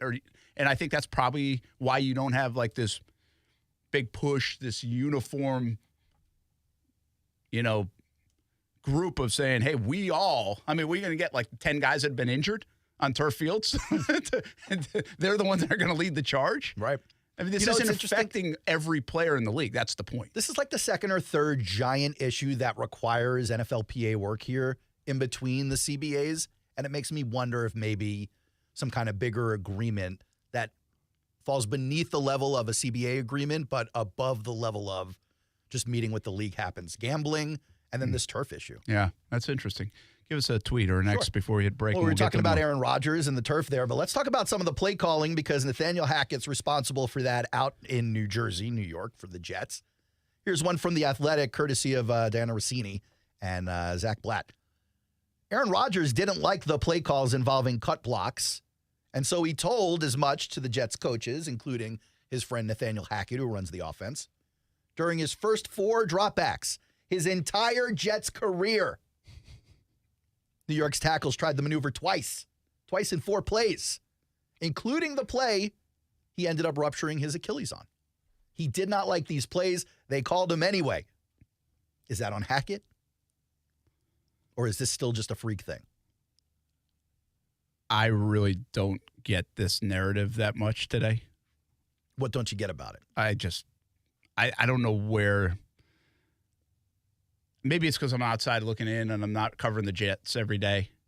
Maybe it's like too inside football talking about cut blocks on a play and whether that's right or wrong, and that's something I don't really look at. Well, Rodgers is basically saying that plays don't give him enough time for him to check his options. I get it. Like he's more. I'm really surprised that these guys that have worked together that are like good buddies would disagree on something to this magnitude, and yet it would be brought up a day after the Achilles. Like, my guess is every quarterback doesn't love every play that's in the playbook, but most of the plays that are in the playbook are usually catered to the quarterback. The quarterback helps build them.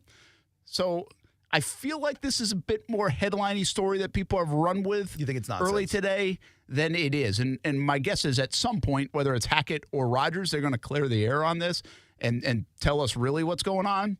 But I'm just not sure this is that believable this soon to this degree. Like, oh, yeah, Hackett was trying to sabotage him. He called the plays that he didn't like, and then he got hurt.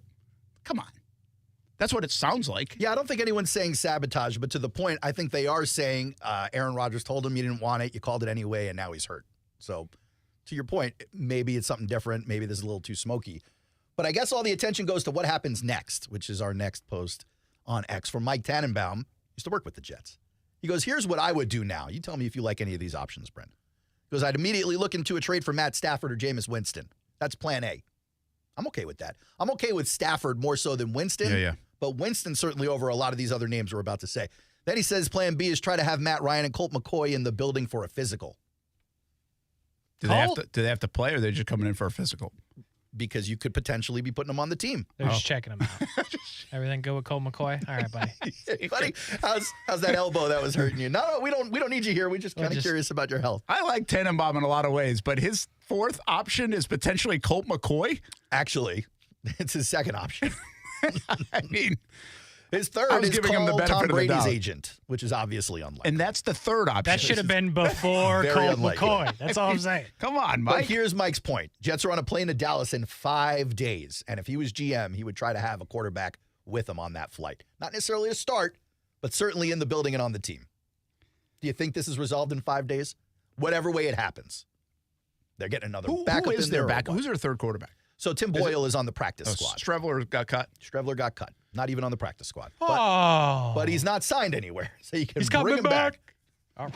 Here's the Bring him deal. I disagree with Tannenbaum, and I like Mike's stuff, but I disagree with him on this because I think the leash is longer. I think the window is a little bit longer. I think now listen, if Zach Wilson goes down next week, then it's a totally different story, right? But assuming Zach Wilson stays healthy. What do you do if Zach Wilson goes down? Well, it looked like he was going to go down in yesterday's game. So, Sounds like Boyle is what they're going to do. He's not even on the roster. But then you've really got to speed the process up. My whole thing is I don't think you need to be panicked and jump to something by the time you're on a plane to Dallas. I really don't believe that. I think you can wait this thing out for 3 or 4 weeks and maybe even a 5th week, depending. I mean, you're really scoreboard watching here. Like how you do dictates how much longer you can wait to extend this. But are you talking about just getting a backup or a starter? Because if you're getting a starter, because I don't know. But if you're waiting until week 6 to throw a guy in a new offense, it just seems like now you're killing the middle of the season getting acquainted with. Okay, Matthew Stafford's a different animal. If you're going to trade for Matthew Stafford, do it tomorrow. That's fine. But you're probably not going to get it anyway, especially after the Rams just put 30 up on Seattle. I think the if Rams you're going to get would Jameis happily Winston, trade I'd rather Stafford. have Zach Wilson and see how he does for the next few weeks. If you're going to get Colt McCoy, I'd rather have you walk up into the building and play instead of Colt McCoy.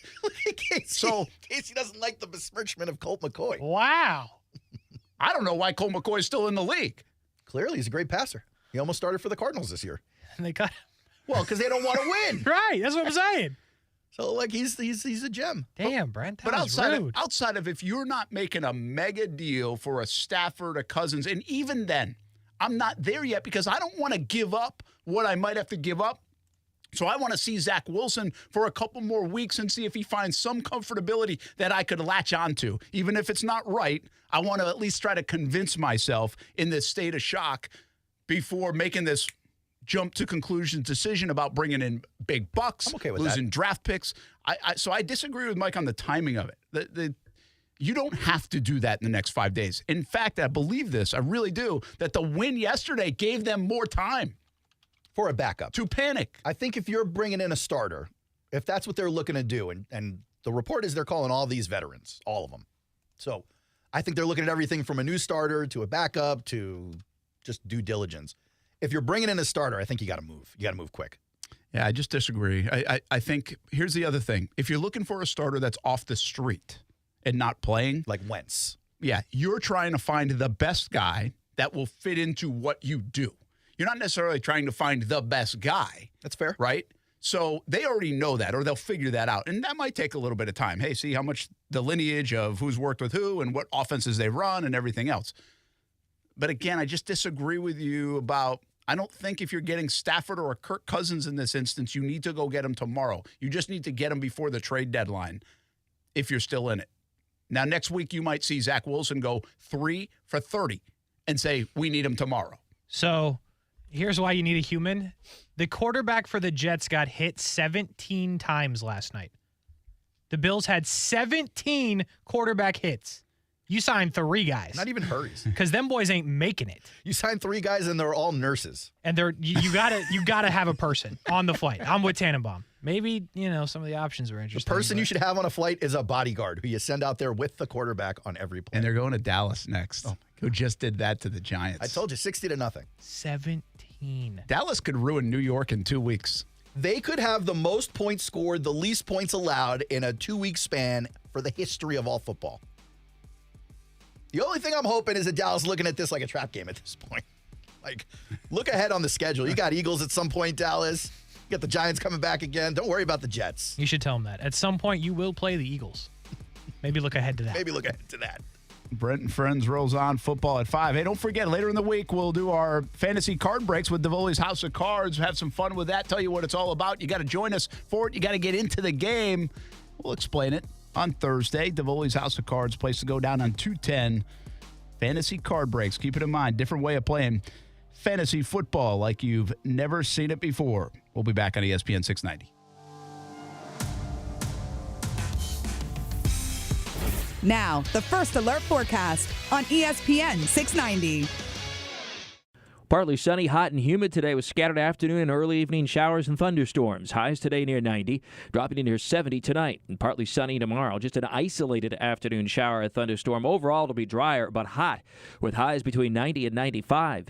I'm Chief Meteorologist Mike Burrish. Join me today beginning at 5 p.m. on CBS 47 and Fox 30 Action News Jax. The Weather Center is brought to you by Beard's Diamonds. Before you buy a diamond anywhere, shop and compare and save thousands at Beard's Diamonds. Grab an ice-cold can of Celsius Fantasy Vibe and experience a refreshing blast of sparkling mandarin marshmallow. Celsius Essential Energy Drinks are the perfect way to beat the heat all summer long. Find Celsius Fantasy Vibe at a retailer near you or visit Celsius.com to learn more. Alice Cooper, too close for comfort. No more! October 4th, St. Augustine Amphitheater. Alice Cooper, live. On sale now at Ticketmaster.com. Best Bet is number 1. That's right. Best Bet Jacksonville and Orange Park have one-card poker, the fastest and easiest card game to learn and play. Play against a designated player, one card at a time, and the highest card wins even money. If the card values are the same, it's time for war. Just like the game you remember. You must be 18 years or older to play. More at bestbetjacks.com. That's bestbetjacks.com. Discover how good your water can be with the new Connecticut softener and drinking water system. Connecticut's Twin Tank non-electric softeners are the most efficient softeners available.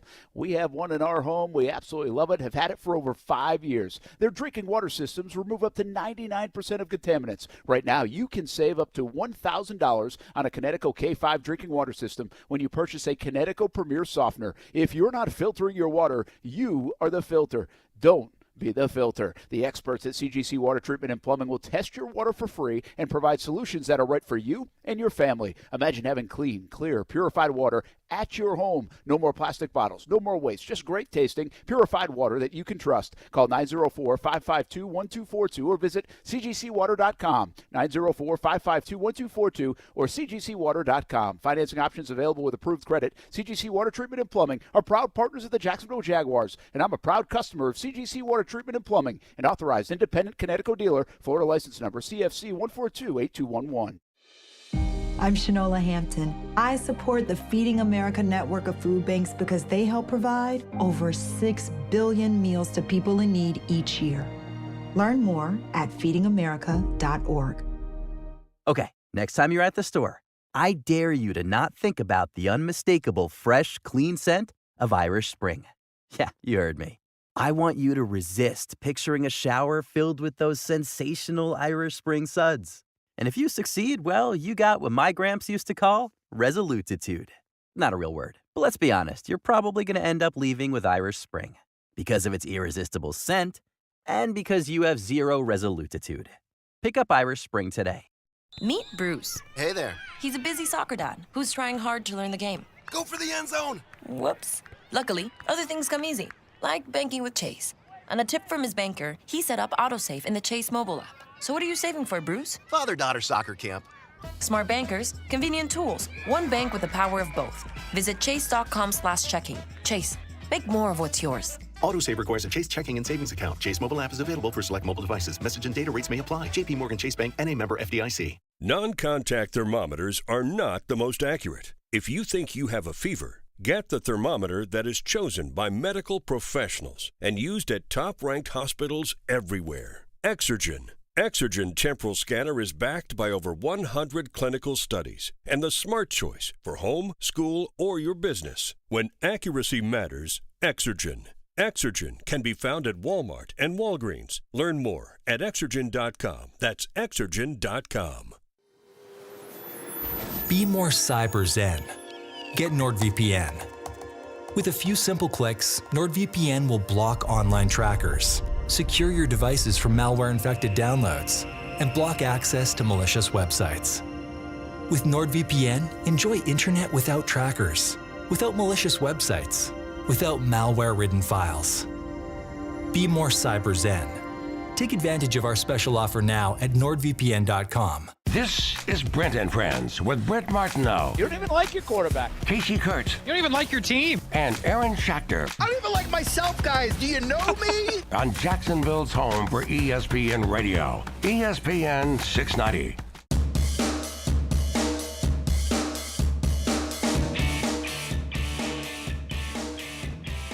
Brent Friends on ESPN 690. We have the Coaches Show coming up at 6 o'clock inside Seminoles football. Mike Norvell. I was thinking about going to FSU Clemson. Just for funsies? It's in Clemson. Next week, yeah. I thought about it. Oh, okay. It's a Saturday game. The Jags play at home on Sunday, so it'd be aggressive. But I don't understand. Listen, if there's one thing about Brent Martineau you got to learn, it's that when it comes to road trips, he gets aggressive now. Yeah. I want to go to some of the different venues. I like to try to see some of the different venues in college football. And so I thought that would be a good one to go see. Great game, probably. But you know what turned me off from it? Night game. It's not. It's a noon game. Oh, it's a night game. No, I want it to be a night game. Like I would go, I think, if it was a night game and just drive back overnight and make it a long-ass day and all the rest, but for the Jags game. But I want the whole experience. Noon? Yeah, FSU noon Clemson? stinks. Noon on Saturday, yeah. It doesn't resonate with me. 3:30 would have, but I really wanted the night. Like I heard Clemson game at night is really wild good out there. I don't know. I just it's better off. Like I could do it easier with the Gives you more calendar time, and the it's less clock. aggressive, yeah. But I don't understand why you would go. Why not? It'll be a fun game. Okay. Sorry. Like the one time we did this was for the Egg Bowl and Iron Bowl. We saw Mississippi State on Thanksgiving. Drove over to Auburn to see Alabama-Auburn. Well, this is like a family thing. Oh, yeah. Now I get it. I didn't understand what was Brent happening. was just going for a ride by himself? I literally said thought for fun. He said for fun right off the rip. It wasn't for work. Didn't have my headphones on. So, No, yeah, I mean, it's I a me probably would problem. do I get it. something. Like Yeah, I know. Marcel's going up to Athens this week, actually, and doing a similar thing. He's going to go watch Makes South sense, Carolina. though. Georgia fan. He's a Georgia fan. But I'm kind of the same way. Like, I'm not itching to do that this weekend because I've got the Dream 18 tournament and stuff like that. But I've never been to Athens to see a game. So those We are have a station up there if you want to do some broadcasting. Yeah, that stuff's easy. It's getting there and getting back during a Jag Sunday. I would take a car. Good idea. Thanks. I would rather take a private jet. Ooh. Can you do You that? get a lot of checks. Of course you can do it. Do we have wheels up or something? Think I can get a spot in Kirk Herbstreit's plane. Nice. I didn't know you had it like that with Kirk. I do not. What else you got on the X? Anything not Aaron Rodgers? Actually, related? yeah, this next one is that's not nice. Aaron Rodgers related. This is more running back stuff as I continue my propaganda. Here's a list from one Jacob Gibbs, who gives us running backs with double-digit rush attempts who finished with fewer than 10 yards before contact in week one. So whole game, fewer than 10 yards before contact, meaning these guys are getting hit early and often. And we do not see Travis Etienne on that list, not getting hit in the backfield. But we know the Jags had their rushing struggles. So is that more about the offensive line, or is that more about Etienne and the kind of player he is? Because you do see Breece Hall on this list, Case. We've talked a lot about Breece Hall today. Thought Breece Hall was good. He was great. You see James Cook on this list. If you guys watched the game last night, you know James Cook looked great. There are good running backs who had good games here. but that still get hit. Most of their stuff is after contact. Double-digit rush attempts who finish with fewer than 10 yards. I saw a stat on ETN. I think he made 4 guys miss. They do that, make miss. Yeah. Stat. So Jahmyr Gibbs, I know you're just going to talk about ETN. Jahmyr Gibbs had 6 of those on 8 rushes. Yeah. Or 8 ball carries, yeah. My guess is Bijan had a few on just the one play. I saw that touchdown, So, I don't know what that fully means. I don't think the Jags ran the ball well. I think that's crystal clear. But there weren't not a lot of -2 plays either. It was just like 1 yard, 2 yards. And I guess you give the backs credit. If you're going to get stuffed, at least go get another yard and fall forward. Yeah, get to the line of scrimmage. One of the big things they did not like, I don't know about did not like, but I think wasn't a great stat and metric for a guy like Leonard Fournette. He would have a lot of negative losses. In when the run got stuffed, there was a negative loss. James Robinson, just the opposite. James Robinson, even when it was a nothing run, it turned into a 1 yard run or a back to the line of scrimmage run. But that guy can't be your guy, right? That has to be the complement to the other guy. No, I think it can be your guy because if you're playing a stout defense, and as long as you're not behind the chains, like 2nd and 10 is much better than 2nd and 12 or 13 on their play sheet and everything else. I also think it allows, if you stick with it, for something to happen like did happen in the Jags game, where ETN was on however many carries for 50 yards, and then boom, 26-yarder off to the races, touchdown, broke it. We saw that for years and years with a guy like Maurice Jones-Drew. I mean, there were a lot of nothing runs, but they stuck with it, got to the fourth quarter, and then boom, breaks it. The big one, and all of a sudden that day looks like it was a heck of a day. But if you broke it down run by run, it was like, hey, that defense did a pretty good job except for like 2 plays. But you broke them. That's the point. Like, you kept with it, and you eventually wore them down to the point where they didn't make the one play they needed to make. And in the ETN's case, I think the Colts were fantastic against the run until the one play that put the game away. I'm not saying ESPN's power rankings are the end-all, be-all, and I'm not saying that they determine who's going to win the Super Bowl or anything like that, but if you look at today's top 10 in their power rankings, and you go, all right, which one of these teams in the top 10 have backs that are elusive, that don't get stuffed early, but can also pass catch, spread out the defense so you can't load up the box against them? You got San Francisco with McCaffrey, the Eagles with their trio of dudes, the Chiefs with Pacheco, Cowboys with Pollard, Dolphins with Mostert, who's a pass-catching back and spreads the defense, the Ravens with their 3-headed monster, which is now down to 2 heads, the Lions with Jahmyr Gibbs, the Jags with ETN, the Bills with Cook we saw last night, and then the Chargers with Eckler.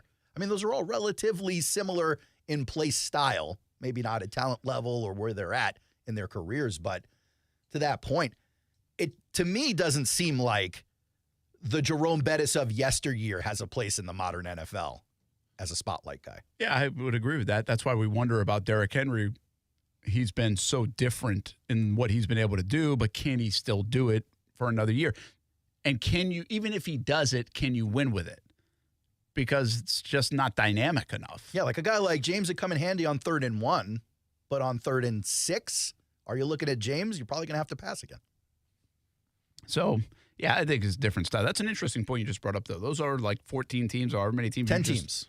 That was 10? 10 teams. I feel like you just named every team in the league. I apologize. I can keep going if you want me to get to that. They are built similar. Because Team 11 is the Browns, and that's not the kind of back we're talking about. I think Chubb is a great back, but he's not the kind of dynamic pass catcher that we're talking about. The only one that's a little surprising to me that you had on your list was Baltimore. I don't think of them like that, built like a lot of the other teams that you mentioned. And they're not necessarily, like there isn't a McCaffrey on Baltimore, but they do have they had a 3-headed running back monster that did all the things these backs do. And they used them a lot prior to Munkin showing up there in Baltimore. Let's go to the next post from PFF, dedicated to Kasey Kuhrts. It's not about grades, buddy. It's an opinion question. It probably still sucks. Do you think the Dallas Cowboys have the best defense in the NFL? What a dumb question. Now, week 1, they certainly did. But do you think it's going to pan out for the whole season? Case, why is it dumb? Who do you got? Jets. They do have a great defense. Eagles. You think the Eagles defense better than the Cowboys defense? 49ers. Great defense. I think the Cowboys defense, when it's all said and done this year, will be the number 1 defense in the NFC. I buy that. Is the Baltimore defense really good? They just play Houston. I tell you what, man, they were in Houston's face all day, but again, it's Houston. Is Atlanta's defense going to be really good all year after all the investment they put into it? I actually don't think it will be. And for no reason other than there's a little more focus on the offense out there than anything else. Arthur Smith certainly brings that with him, that pedigree to the team. There are good players on that defense, but they all just got put together this year. I don't think you're going to see it produce this year. Is there a chance the Jags just played a top 10 defense in the NFL on Sunday? The Colts? Yeah. No. There is no chance. 0. I would say if a bet about it, but we all know that means nothing to you. A little salty. Owes me money, man. Yeah. I think their front seven is legit. Yeah, Rayshawn Jenkins thinks so. Yeah, but the back end is awful. Yeah, it does, but I thought they played okay. Get lucky every now and then. It's not a get lucky. It's that if your front does the job, you benefit them a big time. You know. And by the way, they have a good defensive coordinator. Good coaching staff. It's a hard thing to think to actually process because they did give up 31 points. Yep. They gave up a 100-yard pass catcher. Yeah, I mean, there Trevor are had a pretty good shortcomings day on the roster for sure. But I thought Gus did a pretty good job. Certainly making adjustments. I mean, the final score is definitely misleading. It feels misleading. But thank for the goodness whole it way happened. the game looked, it felt misleading. But I don't know. The Colts might have a pretty good defense. Do you think the Cowboys have the best in the NFC? You're not there. Well, here's where I think they might, because I think they're going to make all the splash plays, and they did it. They did it last year. They did it in week 1. They're going to get the turnovers. Diggs is going to get them. Parsons is going to get them. They know how to get the football. I think sound-wise, I think the Eagles have probably the best defense. They have the most depth. They're really good up front. They've got playmakers, too. I mean, Slay obviously made a play. But I don't know if they're going to make as many splash plays as the Cowboys will. And I kind of feel the same way about San Francisco. San Francisco, really stout. They're going to be strong every week, but they're not going to be sexy. I actually feel San Francisco makes more splash plays specifically against the quarterback than maybe a team like Dallas will, where Dallas will just cover you like a blanket. It's almost impossible to pass against that team. And they're stout up front. But keep this in mind. Defense is ranked in the top 3 in the NFL each of the past 2 seasons, and they brought back pretty much everybody for 2023, and they look fantastic. So to say that it's forecasted that it might be another top 3, top 5 defense again wouldn't be an overstatement. It would be likely based on recent statistics. And then among the 12 players who logged 500-plus snaps on defense last season, 10 of them are back. Dan Quinn is the DC. Like, that is a stout defense that I don't think people think about because the attention's on Dak and CeeDee Lamb and maybe even Pollard and Jarrah and McCarthy. And it's like, here comes this defense very quietly owning the league. And they might be one of the best defense coordinators in the game. And now they get Zach Wilson next week. There's always that. I was trying to think, is there anything in the Jags game that we, overlooked? We just dissect this stuff for days and days.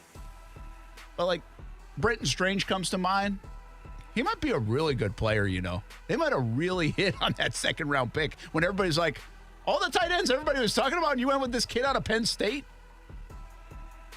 I kind of feel like another guy that this was a big day for, and nobody's going to mention it because they never mentioned his name, Trey Herndon.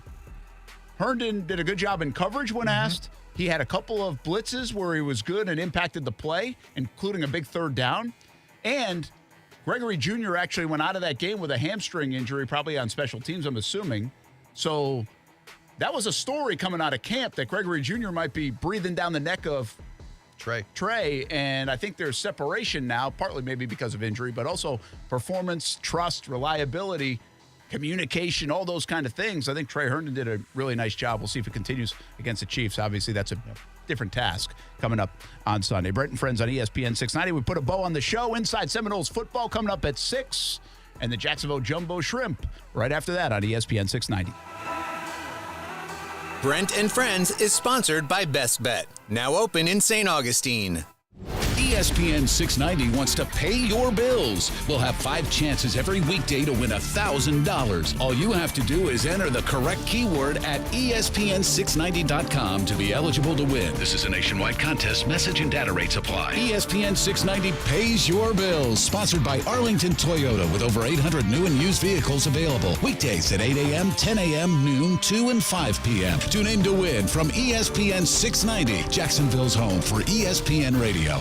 Advisory services through Talon Private Wealth and SEC registered investment advisor. Florida license D056341. Retiring this year or in the next few? You're facing new challenges and rules other generations didn't. That's why Mike Lester is hosting a live online event, The New Reality in Our Retirement, Thursday, September 14th at 10 a.m. Eastern. Reserve your spot for this no-charge online event with Mike at guardingyournestegg.com/live. He'll also be taking your questions. guardingyournestegg.com/live.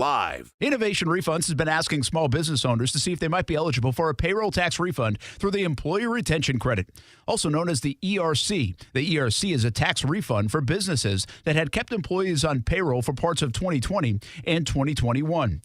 What businesses has Innovation Refunds already helped? Well, Bill Goodman is one of the owners of Ford & Goodman, an accounting firm in Richardson, Texas. Bill is a CPA, and he didn't think his business would qualify until he spoke with Innovation Refunds. Even a CPA like Bill understood how different filing an ERC claim is from doing regular income taxes. If you are a small business owner at 5 or more full-time W-2 employees, you can learn about your ERC eligibility by visiting innovationrefunds.com or call 1-843-REFUNDS to speak with a team member. That's innovationrefunds.com or 1-843-REFUNDS. Innovation Refunds does not provide tax or legal advice. They work with an independent network of tax professionals and will share information with them to evaluate and process your claims. Terms and conditions apply. Discover how good your water can be with the new Connecticut softener and drinking water system. Connecticut's Twin Tank non-electric softeners are the most efficient softeners available. We have one in our home. We absolutely love it, have had it for over 5 years. Their drinking water systems remove up to 99% of contaminants. Right now, you can save up to $1,000 on a Connecticut K5 drinking water system when you purchase a Connecticut Premier softener. If you're not filtering your water, you are the filter. Don't be the filter. The experts at CGC Water Treatment and Plumbing will test your water for free and provide solutions that are right for you and your family. Imagine having clean, clear, purified water at your home. No more plastic bottles, no more waste, just great tasting, purified water that you can trust. Call 904-552-1242 or visit cgcwater.com, 904-552-1242 or cgcwater.com. Financing options available with approved credit. CGC Water Treatment and Plumbing are proud partners of the Jacksonville Jaguars, and I'm a proud customer of CGC Water Treatment and Plumbing, an authorized independent Connecticut dealer, Florida license number CFC 1428211. What? They did not tell me they were going to do that. I need a new bank. Well, actually, One-to-One Financial doesn't do the usual bank surprises because we're not a bank. We're a credit union, and that means lower loan interest, things like free checking and member rewards, and of course, total investment back into our community.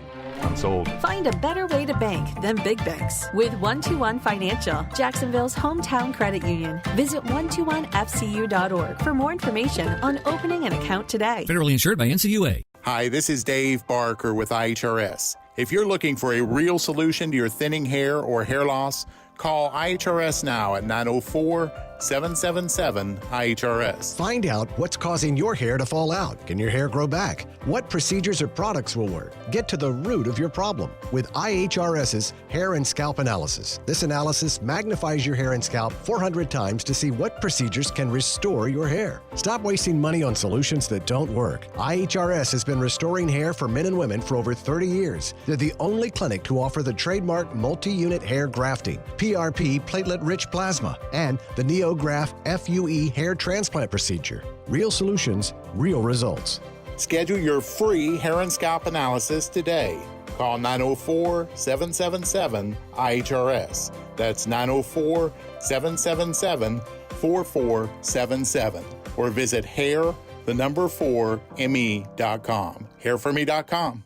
Attention taxpayers, ready for some bad news? With $80 billion in new funding from Congress, the IRS has launched their most aggressive hiring campaign ever to ramp up enforcement. If you're ignoring your taxes, don't delay another minute because your paycheck, your bank account, even your home or business could already be at risk. Now, here's the good news. Optima Tax Relief, America's #1 tax relief firm, can get to work immediately, helping to protect you from the IRS. A+ rated by the Better Business Bureau, their tax attorneys and licensed professionals are experts at resolving tax problems. Let them help determine if you qualify for the Fresh Start Initiative or other powerful IRS tax assistance programs. Take control. Call Optima Tax Relief now for a free consultation. Call 800-343-6460. 800-343-6460. 800-343-6460. Optima Tax Relief. Some restrictions apply. For complete details, please visit OptimaTaxRelief.com. Hey, it's Brent Martineau from Action Sports Jacks. Did you know you can watch our radio show? Yeah, video of a radio show. Just search ESPN 690 Jacks on Facebook, YouTube, and Twitter. Or follow me on Twitter at Brent A.S. Jacks. Watch the show live weekdays from 3 p.m. until 6 p.m. or listen on ESPN 690.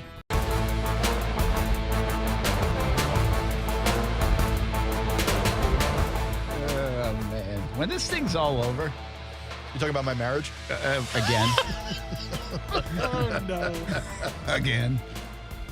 I mean, this thing here, us, at some point.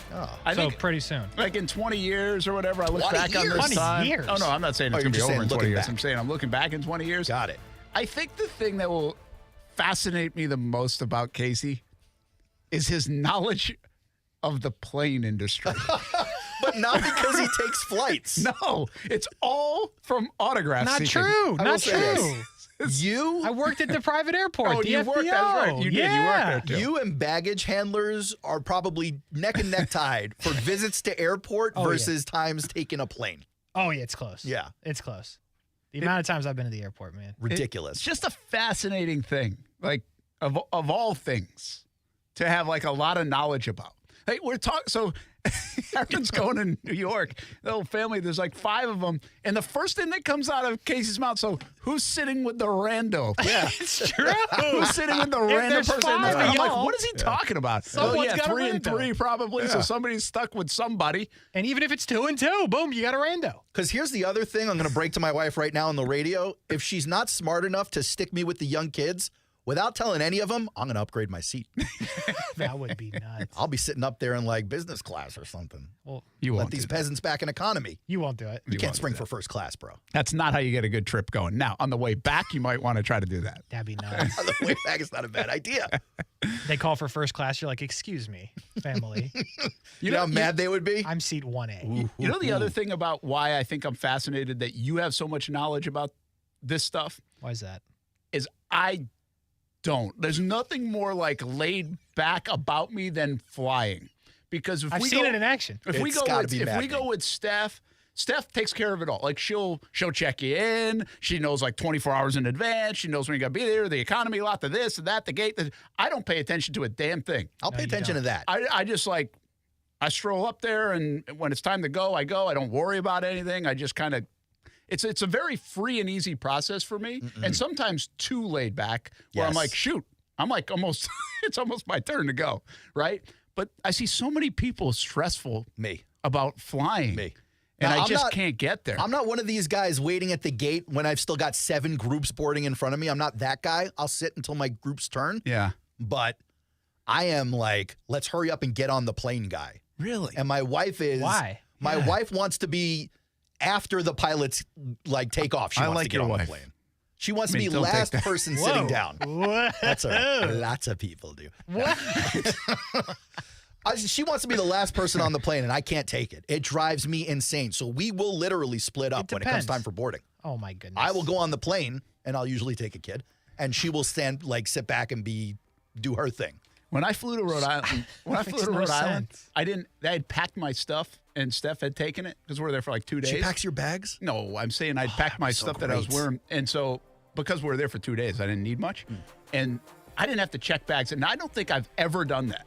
That's freeing. And that was the greatest experience ever. That's Not like checking the bag, just 1B to taking a chartered flight with the team where you don't have to go through security. It was so good. Yeah. See, I need to do that more often. I'm a big believer of you don't check the bag, but you just shove way too much in the carry-on. And then when they get to the gate, they're like, we need to check bags. Yeah, I'm like, check this it guy, right in. baby. That's a good call. I hate It's a good move. And it comes off first at the end. I don't understand why people want to sit there and shove it in the overhead, though. I'm like, I don't want to do that. I hate that too. I will check a bag every time and just commit to the fact that I'm going to be at the airport a little bit longer. I know I'm like that, but after that experience, I might start turning a little bit. Planes, trains, and automobiles here on Brent and Friends, ESPN 690. Good luck. Have a good flight. I appreciate that. Good luck in your tryout. I will dedicate the win to you guys against Dallas. You hear me, Micah Parsons? I'm coming for you, buddy. We'll be watching, Aaron. Good luck, man. You're going to need it. Micah might be so bored getting at Zach Wilson that he might want to sack whoever's in the front row. Dude, Micah's going to kill him. Oh, my Please have police on hand. Inside Seminole Football coming up next on ESPN 690. Let's do it. Ready? 1, 2, 3. Do ball. Have a good night, everybody. Victim of a slip and fall? It takes one phone call to take back control of your life. Anajar and Levine will fight to get you the compensation you deserve. Call me, Mark Anajar, for a free consultation. 1-800-747-FREE. That's 1-800-747-3733. Main office, Jacksonville. Grab an ice-cold can of Celsius Oasis Vibe and experience a refreshing blast of sparkling prickly pear lime. Celsius Essential Energy Drinks are the perfect way to beat the heat all summer long. Find Celsius Oasis Vibe at a retailer near you or visit Celsius.com to learn more. Best Bet Jacksonville, Orange Park, and St. Augustine are paying out over $640,000 this month in poker promotions. There will be exciting high-hand specials and no-limit hold'em tournaments all month. Catch Insta Paydays and game day promos at St. Augustine, $300 early bird specials at Orange Park, $500 Fridays at Jacksonville, and much more. Enjoy the best in poker and card games at Best Bet. For more information, visit bestbetjacks.com. Experience wins when buying or selling your home. Changing markets and rates make for challenging times these days. Bass Professional Realty can guide you through those times and open the door to a new home or lock the door on your old home one final time with a good experience thanks to their experience. Bass Professional Realty has been serving Northeast Florida this entire century. Last year, Nancy Bass and Bass Professional Realty were voted a top real estate firm in Jacksonville. Have a good home selling or buying experience with the experienced team of Bass Professional Realty. Koala Insulation. Hey, this is Bruce. And I'm Carrie. We're the owners of Koala Insulation. It's a great time of year to invest in energy-efficient improvements to your home. With our competitive rates and new tax credits for insulation upgrades, you can get huge savings to improve your insulation today and see long-term savings every month going forward. Give us a call and set up your free evaluation at 679-6282 or find us online at koalainsulation.com. Jay is a foodie and a chef. I'm a food truck owner with dreams of something bigger. And at Community First, we get that. And we get you. We were founded over 88 years ago to help members live their best lives by providing the financial services they need. Today, that includes digital banking, great rates, and local decision-making. So just be yourself. At Community First and on the go. Learn more at communityfirstfl.org. Member NCUA. Broadcasting live from the Anajar and Levine studios. Anajar and Levine Accident Attorneys. Call 1-800-747-FREE. That's 1-800-747-3733.